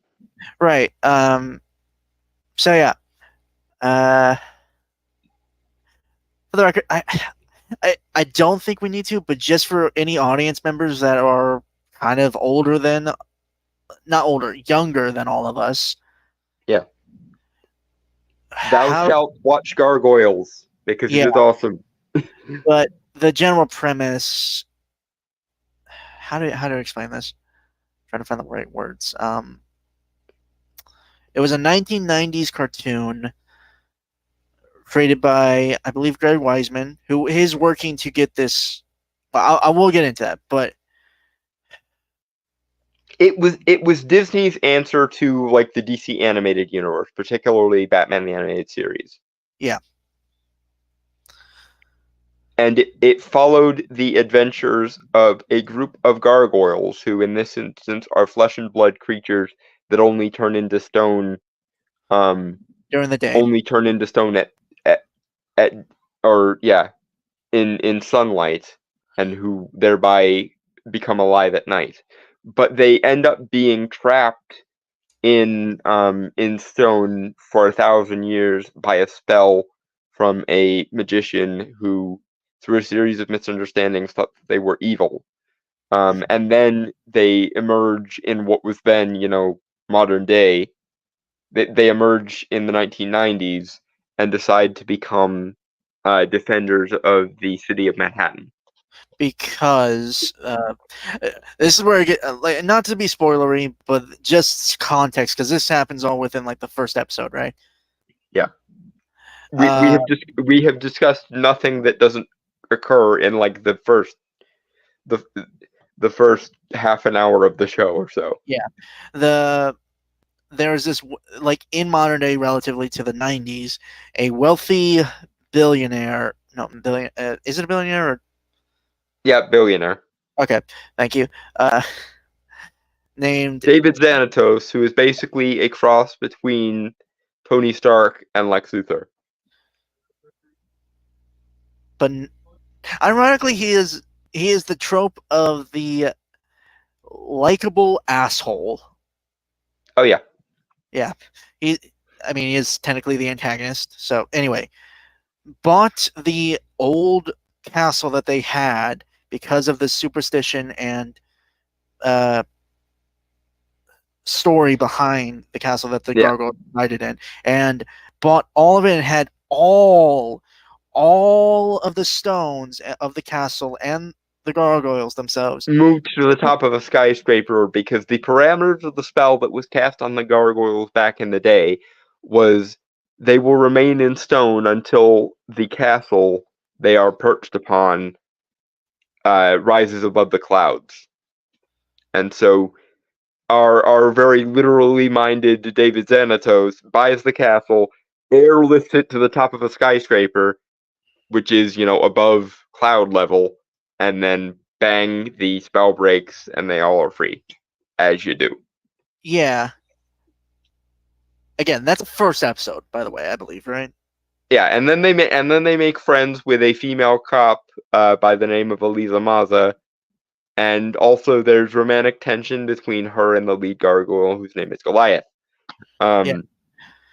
And because 90s, we've got mutants and laser guns and super soldiers and cyborgs and God, all of this intertangled with this very like epic scale fantasy series as well, and it's very superheroes, but so much more as well, because they kind of were.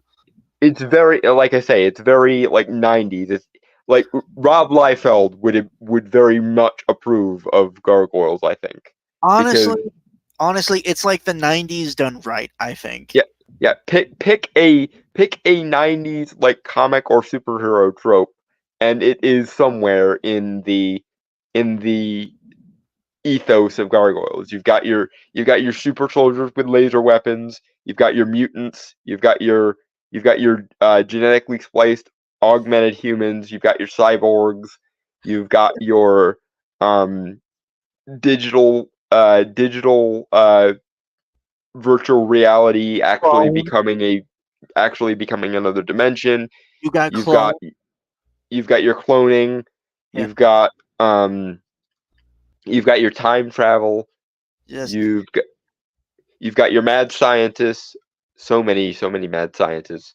You've got your like transfers of consciousness from flesh into robots and everything else. Quick sidebar, but goddamn, do I wish we had the technology those cartoons would show, just for the nothing else. We were sold this in the 90s. I demand my laser pistol, motherfucker. But yeah, there's also and speaking of the best of the 90s, the greatest hits in the 90s, the writing on this show, which was ostensibly for kids, is better than any modern day drama. They literally make a long-term subplot about the freaking Illuminati conspiracy in a kids cartoon. And it's actually amazingly well handled. Yeah, it's a really good show. Anyway, let's continue on here. And that's not even counting all of the like dark, the like dark epic fantasy stuff going on, because you've got your fairies, you've got your knights, you've got your ancient sorcery and so on. It's like all of one of the major antagonists. Yeah, and he basically they turn Shakespeare's Macbeth into a version of a Punisher, basically. If the Punisher like honest, if the Punisher were played by Sean Connery, that's basically who Macbeth is. who played Macbeth? I think it was Sir Patrick Stewart. Actually, Did he? hold on. It didn't sound like him, but then again, whoever was playing Macbeth was doing a Sean Connery impression. Oh yeah, no, I'm not going to dispute that. Okay.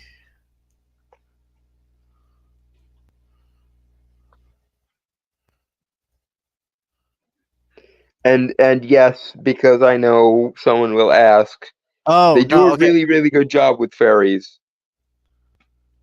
John Reese Davies. Okay, I was wrong. I could have sworn because wasn't he also the voice of the dragon in Dragonheart?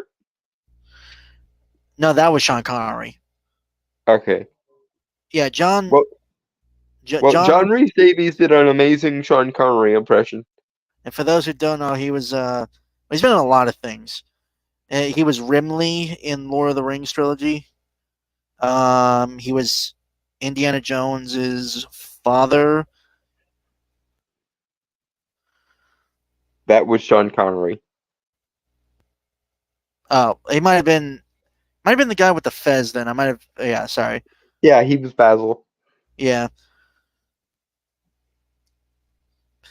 To be fair, they have similar voices. They do, which is why it was a good call getting him to play Macbeth. Because again, Macbeth is basically if an ancient Scottish king was immortal and then became the Punisher as played by Sean Connery.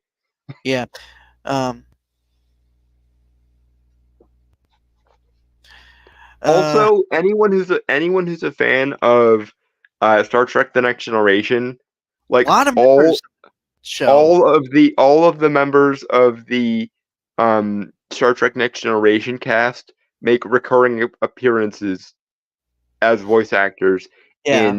in Gargoyles, because David Xanatos was played by Jonathan Frakes, aka Riker.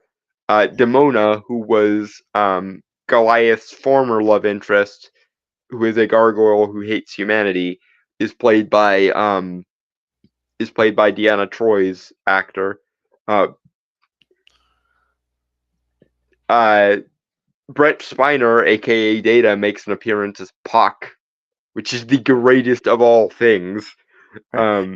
Um, Anyway. even the actress who played Janeway shows up as Titania. Unfortunately, the one note that I have for the members of or for the creators of Gargoyles is they didn't include the Winter Court, so no Mab, which I am contractually obligated as a representative of the Winter Court to go hiss boo hiss. Yes. Yes. Anyway. Moving on to the actual article because we spent enough time talking. Dynamite Entertainment brought back Disney's Gargoyle as a comic in 2022 to great acclaim. I did not know that. Huh. Yeah. Now Because basically the Gargoyle Adventures, which is the retitled season 3, didn't have any input from the original creators, and so it it fails massively in comparison to the first two seasons. And okay. also, most of the fans of the Gargoyle series decanonize Gargoyle Adventures. The comic? No, the third season of the show that shouldn't have had happened because it didn't Oh, have the creators involved. okay. The comics are basically, as I understand it, the attempt by Greg Weisman to explain how he would have written season 3 if he had been Okay. allowed to stay on in season 3. All right. Anyway. Okay. Yeah. Great acclaim. Now the publisher is crowdfunding a reprint of the classic comics based on the beloved animated series. This will coincide with the 30th anniversary of the original show. Ye gods, I'm old. I mean, I saw reruns of it when I was growing up, so Yeah, I know, and we're old. We're old now. like you're old. I'm still young, relatively. Yes, thank you for pointing out the 4-year gap once again, you young zoomer, you. Did you say 40 or 4. I could have. Never mind then. Okay. Uh, the history of Disney's Gargoyles comics explained. Gargoyles first came to comics in 1995 in a series published by Marvel Comics. Despite featuring That art was the by year I was born. Jesus, now I do feel old. Despite featuring art by Amanda Conner, the series was not a big seller and only lasted 11 issues. This may have been because it did not follow the continuity of the show. Huh. Well, in fairness, by that point, neither did the show, because, like I said, season 3 of Gargoyles actually ended up being retitled, even because of the fact that the original creators weren't permitted to work on season 3. Yeah. All right. Gargoyles returned to comics in 2006 in a book published by SLG. This series had the benefit of being scripted by the series creator Greg Weisman. It's also notable for ignoring the third season of the cartoon, which was produced without Weisman's involvement after the premiere and is considered non-canon by many fans. Okay. Yeah, most Gargoyles fans tend to decanonize season 3. But I am one of them, because the I first don't 2 think I've ever. seasons are badass. The third season is shite. I'm gonna be honest. I don't think I've ever seen season 3, or even season 2 for that matter. Well, you probably did see season 2 because that was when they introduced the fairies.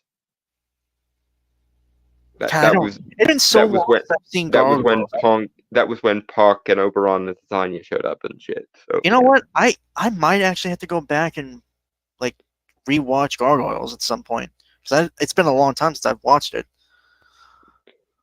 And next year, I'm probably going to have to ask for the DVD box sets for Christmas, because it just occurred to me that I don't actually have Gargoyles on physical media, and that is unacceptable.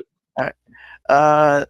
This series was cut short due to Disney raising their licensing fees. The final issues of SLG's Gargoyles and Bad Guys miniseries only saw print in digest-sized trade paperback collections. As a result, the SLG and Marvel comics have become highly sought collector's items. It is for this reason that Dynamite is crowdfunding a new collected edition of these rare comics. Based. Dynamite Gargoyles comic collections explained.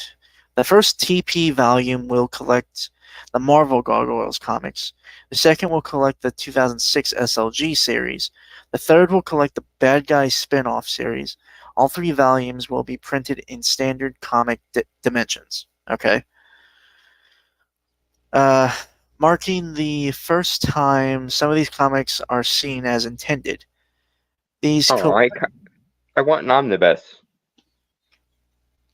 Suck it up. All I'm saying is, even if you charge me $100 for the omnibus, I would gladly pay for like the whole thing in omnibus format. Okay. These collections will also be offered in paperback and hardcover editions through a Kickstarter drive. Thank you. For All this hardcover, was for right with the world. it's not omnibus though. I know, but as long here's the thing. I like it when comics are put in nice hardcover format, because it allows them to be treated with the same reverence as books. And comics deserve to be treated with the same reverence as books. Therefore, they deserve the nice fancy format. All right. There will also be deluxe hardcovers with sign tip-in pages and a 30th anniversary premiere edition for the most devout Gargoyles fans. How much must I pay for that? I will gladly pay it. You just tell me how much I need to pay.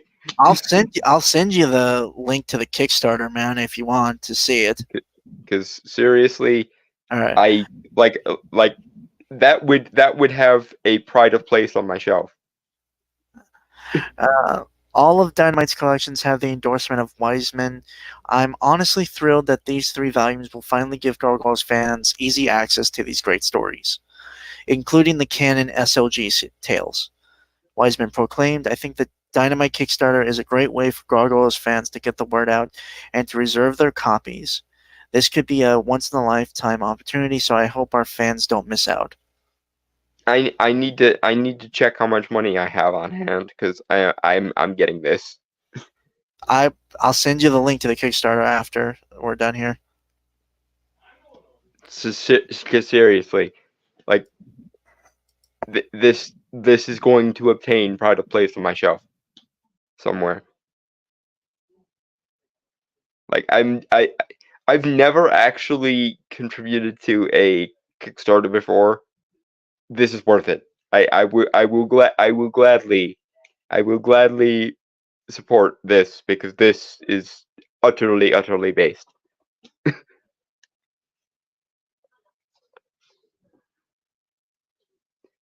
And then next year I will get the first 2 seasons in physical media format because the fact that I don't already have those vexes me now that I think about it.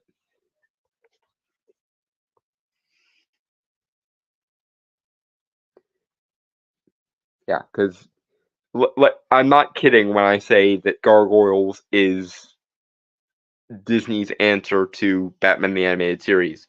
And I'm not saying that to deride either franchise, mind you. I'm saying that because Gargoyles is so awesome it deserves to be mentioned in the same category as Batman the Animated Series. And those who know Batman the Animated Series will know just how much of a compliment that is.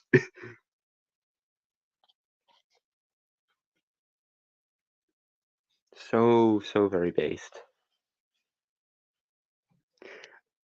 I do wonder if I'm going to have to support the Kickstarter though, or if there will eventually be publicly available copies as well. Yeah.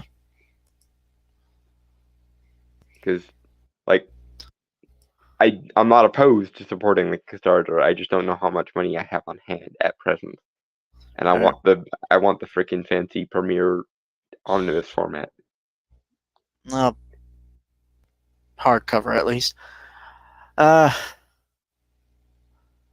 so last thing is the trailer for Rebel Moon Part 2, The Scargiver. We've talked about Rebel Moon a few times, and from everything we've seen of the trailers, it actually looked fairly good. I have not seen it. I've not seen it myself because I don't have Netflix. I have seen it. I think it's fine. I mean, it's like it's nothing as yet to really get excited over, but it's certainly in the category of fine, and like it's probably the only thing that Zack Snyder was involved with that I think is better than Rebel Moon, as far as I have seen, is his Watchmen adaptation. I feel like because I've heard some things from like some people who've reviewed it. I think the issue is that they had these high expectations for it. And we talked about like how it was like Zack Snyder's attempt at Star Wars, but I think the issue people think is, well, for one thing, Star Wars was lightning in a bottle when it came out, you know.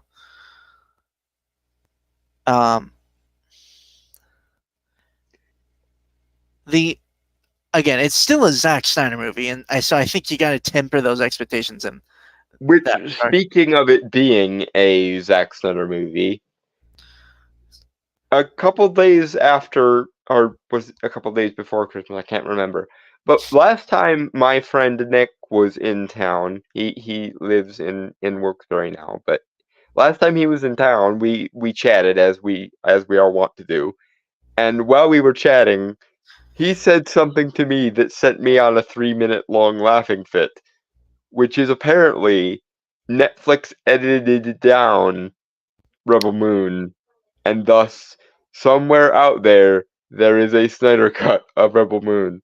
Which makes me feel sad. Sorry. Go ahead.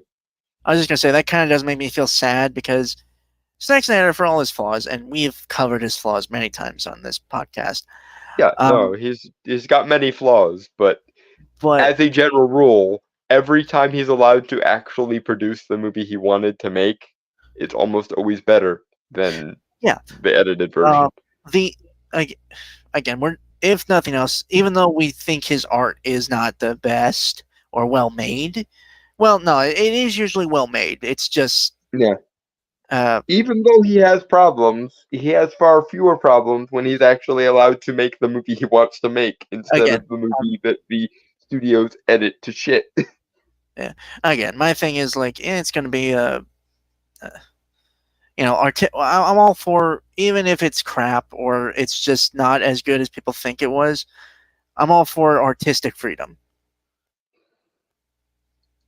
I just think it's a sad joke at this point. Seriously, like every time I've watched one of the expanded or extended or you know, every time I've watched the director's cuts of any of his work, they're always better. Sometimes Yeah, even if it is just a marginal improvement, the yeah. the the unabridged versions of his work are always better than the cut to ribbons versions that get released theatrically. And I feel bad for him because I would rather judge someone for their actual work than judge someone for their boss going, we need to cut 30 minutes off of this for some reason. Right. If that's a decision of the director, then I'm cool with it because Or clearly, someone else in the creative team, for yeah, that yeah. matter. No one like again. That's always that brings up my whole issues with like studios and shit. I'm not getting into that. Like, Um, like yes, are Zack Snyder's movies sometimes overindulgent? Sure, but honestly, overindulgence is usually better than underindulgence. So, like, for all that Zack Snyder can sometimes be overly indulgent and disappear up his own ass a little bit, I would rather see his version of his movies than the version that somebody decided to cut to the freaking bone with an extra half an hour of footage cut out. Especially because usually when they cut out an extra half an hour of footage, it makes the resultant movie completely fucking incoherent. I mean, BVS was a clear example. Yeah, Justice BBS League. did it. BBS did it, and we don't even need to talk about the whole clusterfuck that was the Snyder versus Wheaton versions of Right. Justice League. Um, okay, Dragon Turtle. The Batman is still better than Batman the animated series. I think haven't seen much of the latter, but the Batman was awesome. I agree. The Batman was awesome, but I do not grant it the rank of better than the Batman the Animated Series. To be fair, I I will okay. I So will put I will put I will put them in the same category. I will certainly put them on the same level, yeah. but Uh, better no, I'm not giving that. so okay, it's weird because I remember the Batman like growing up, though I was pretty young when it came out, and I remember more so Batman the Brave and the Bold because that was kind of that was actually more so the one I grew up with in terms of I Batman. wa- I watched all three of them and like all three of them for different reasons. Yeah, yeah, um, One thing I will say is I liked the way that the Batman handled the Riddler's origin story more so than I did the animated series version. mhm. However, that's I think for to the best of my recollection the only case where that happened. I I will say that the Batman certainly is in its own way as good as the animated series, but I'm not going to allow it to be claimed as better. The If one okay, so the one handicap that the Batman has is unlike Batman animated series, it did not get its own Justice League spinoff. yeah, Um, I I do. really I really wish we could have seen what the Justice League of the Batman universe would have looked like in comparison to Justice League Unlimited, and so on. I do also. Sorry. I do like the animated series Mr. Freeze better, but I hear they were forbidden from using the TSA one. Yeah, there was like bat embargo. Certain characters were forbidden to use, I believe. Yeah, the thing is, here's the honest truth of it.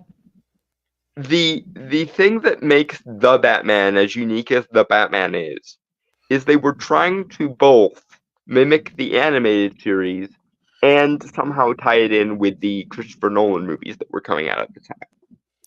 And it resulted in this very sort of punk rock rendition of the Batman universe, which I liked.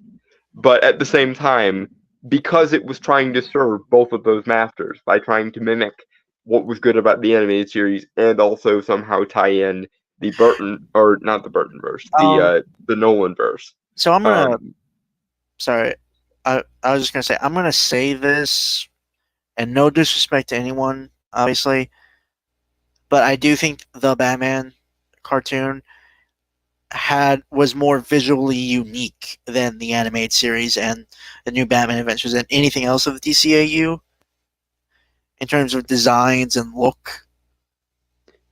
and to be fair, part of the reason it was as creative as it was so they didn't get sued by Paul Dini and Bruce Timm. Yeah. Anyway, well, we really went off a tangent there. We did. Anyway, shall we? Just banana. Just banana. Yeah, I can't think of. I'm not familiar enough with the Rebel Moon universe to think of any fruit that is specific to it. All So right. banana. Yep.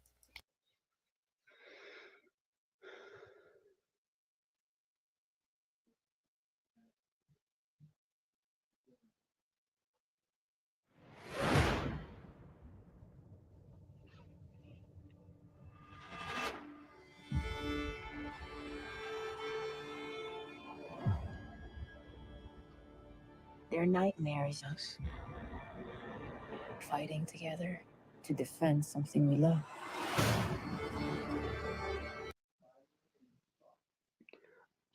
I know I heavily pointed this out when we reacted to the first Rebel Moon trailer. Yes, it is very obvious that the Rebel Moon mythos takes heavy inspiration from Dune, but at the very least, Zack Snyder's rendition of sort of pseudo Dune is better than Denis Villeneuve's version.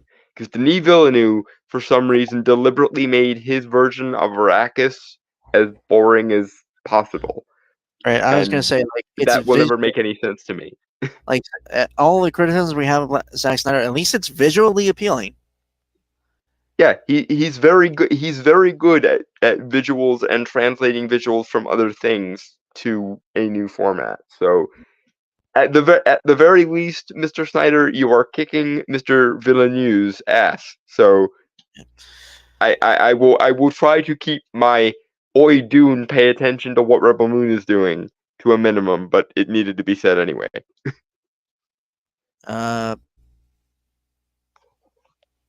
Banana. Banana. Oh no, wait. Giant turtle. Lunar banana. Lunana. No. I mean, I kind of like it. Oy vey. Oh please, you do puns all the time, I know.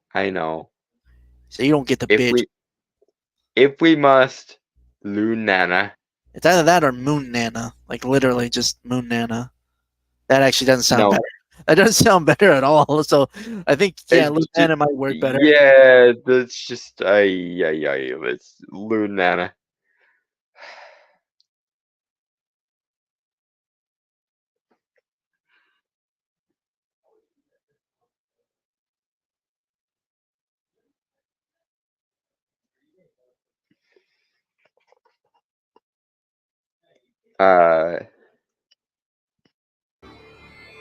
You must know you cannot win.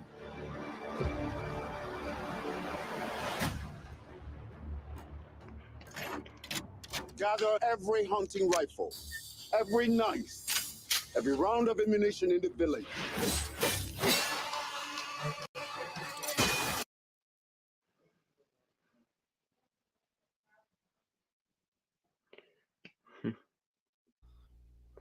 I have no comment. Well, The aforementioned point about the visuals for Rebel Moon being better than the visuals for Dune is still a thing, and that's all I have to say about that. I was gonna say it definitely feels like it's going off of stuff from the first movie. Obviously, uh, maybe that's Mhm. also an issue that people have. Is like it. It obviously feels It like was it. released in two halves, so yeah. Yeah.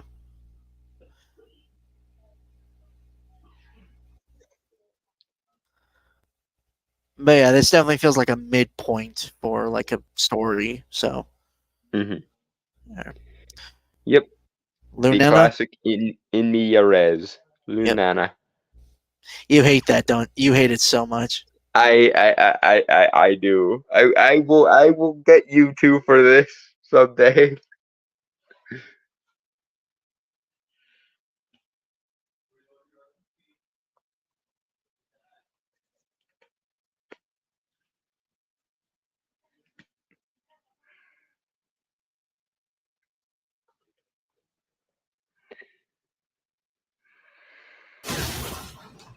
That's impressive.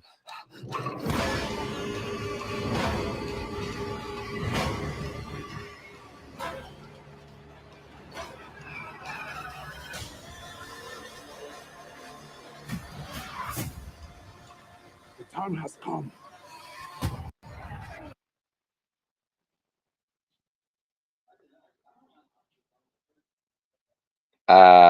No comment other than take notes to the Villeneuve. Zack Snyder is showing you up. It's just sound weird and a bit nitpicky, but I kind of think the visual effects looked better in the trailers for the first movie. Yeah, I can see where you're coming from with that. I'm somewhat. I'm really. In fairness, this trailer for part two, I think, was released the day that the first one premiered on Netflix, so they might not have had enough time to finish The the visual visuals effects. just yet. Yeah, that's fair. But I don't know. There's also this weird thing of like, and I'm not again. It's not. It doesn't look too bad in my opinion, but I kind of like the tone that the first one had more so. hmm I Um, can understand it. It still is flying circles around Denis Villeneuve's Dune like okay, no dude. tomorrow. Okay, we get it. We get it. You don't like Dune, like No, Denis I Villeneuve. like Dune the franchise. I just hate that they gave I it to was. Denis That's why I Villeneuve was. and his. That's why I was clarifying. You don't like Denis Villeneuve's Dune. We get that. She honestly Yeah, get a T-shirt of it or a a hat. mug. I'm putting it on a mug. Yeah. Honestly, I kind of want to see like just like you having a Mad Hatter style hat with the paper in it saying "I hate Denis Villeneuve's Dune" written on it. Yeah, I just need to get There are a lot of phrases of mine that would probably be put on a mug if we were a larger channel at Yeah, this point. but kind of getting back to this, again, I think just tone wise and style wise, I like the trailer for the first movie better because it had more sense of awe and grandeur to it. hmm While this one, it's just action, which is fine, but again, it just one assumes that they're trying to court the same audience that watched and liked the first one, so you don't really need to put that much effort into reestablishing stuff, especially because, like I said, the trailer for part two came out like the day that part one premiered on the yeah, service. So that's fair. I'm just saying, like, I don't know. I like the first ones better. yeah, it could be handled better. I'm Yeah, not disputing you on that. It's just yeah, yeah. I guess I'm more willing to be charitable because it's not like it's been 2 years in between Rebel Moon Part One and Rebel Moon Part Two. It was literally like we just released Part One and now here's the trailer for Part Two. which actually could be their first mistake, but Yeah, they maybe should have waited a little bit, but oh well. Well, apparently it's coming out in April, so there is a few months between that. But I honestly would have waited a little longer, like So to let it have two separate waves of hype instead of just yeah, the one continuous one. yeah. Anyway, Lunana, Lunana. I can feel you cringe. Yes, you can. Now shush. Let's continue, so I don't have to do this anymore.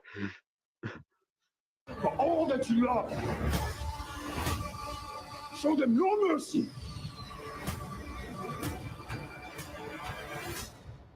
You stand between us and annihilation.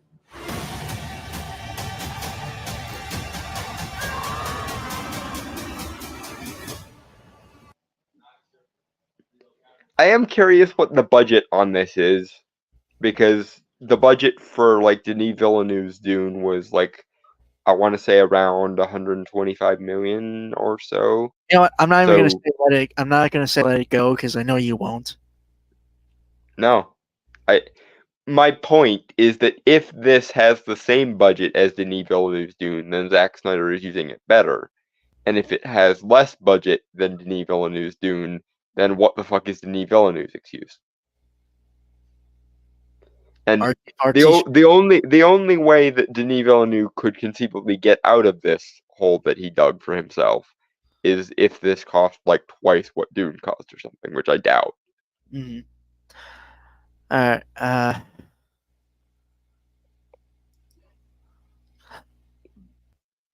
Lunana. Lunana.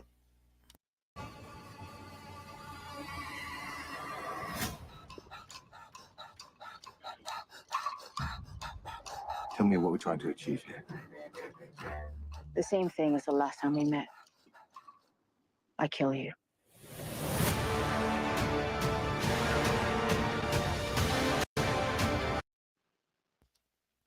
That actually surprised me. It has a PG-13 rating. Mm-hmm.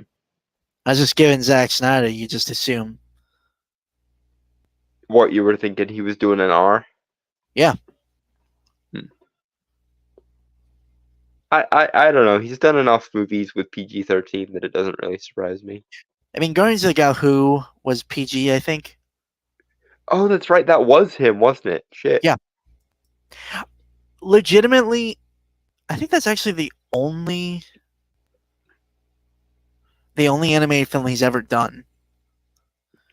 That actually reminds me of my like driver's ed in like 11th grade, because a guy who I had a crush on really for some reason liked that movie, or at least pretended like he did, and that's most of my memories of Legend of the Guardian of the Owls of Ga'Hoole. Is one week when we had nothing else to do in driver's ed, we watched that, and That was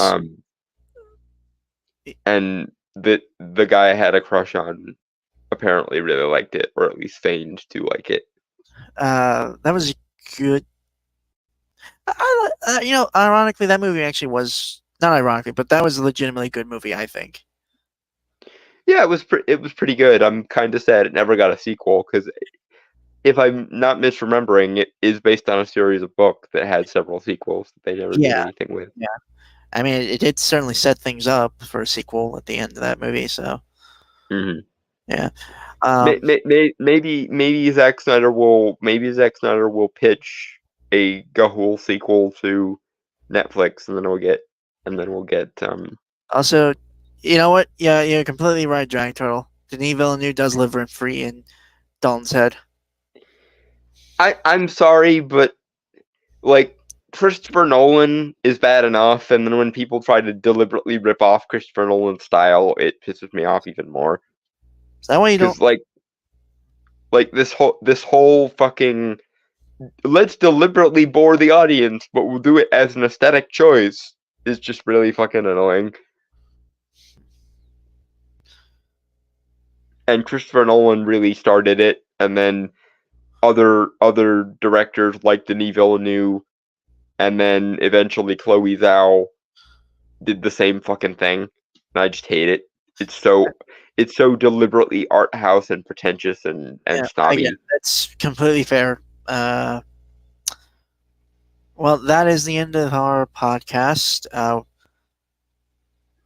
don't really have anything else to say about Rebel Moon. It looks fine. I mean, I'm glad that Zack Snyder has found his kind of niche in the Netflix world, I guess. It does seem like he's learned a little bit from his past experiences with the DCEU and stuff. So yeah, good for him. So with that, folks, I want to say goodbye, adios, aloha, auf Wiedersehen, sayonara, peace, cheers, and Shalom and fuck off.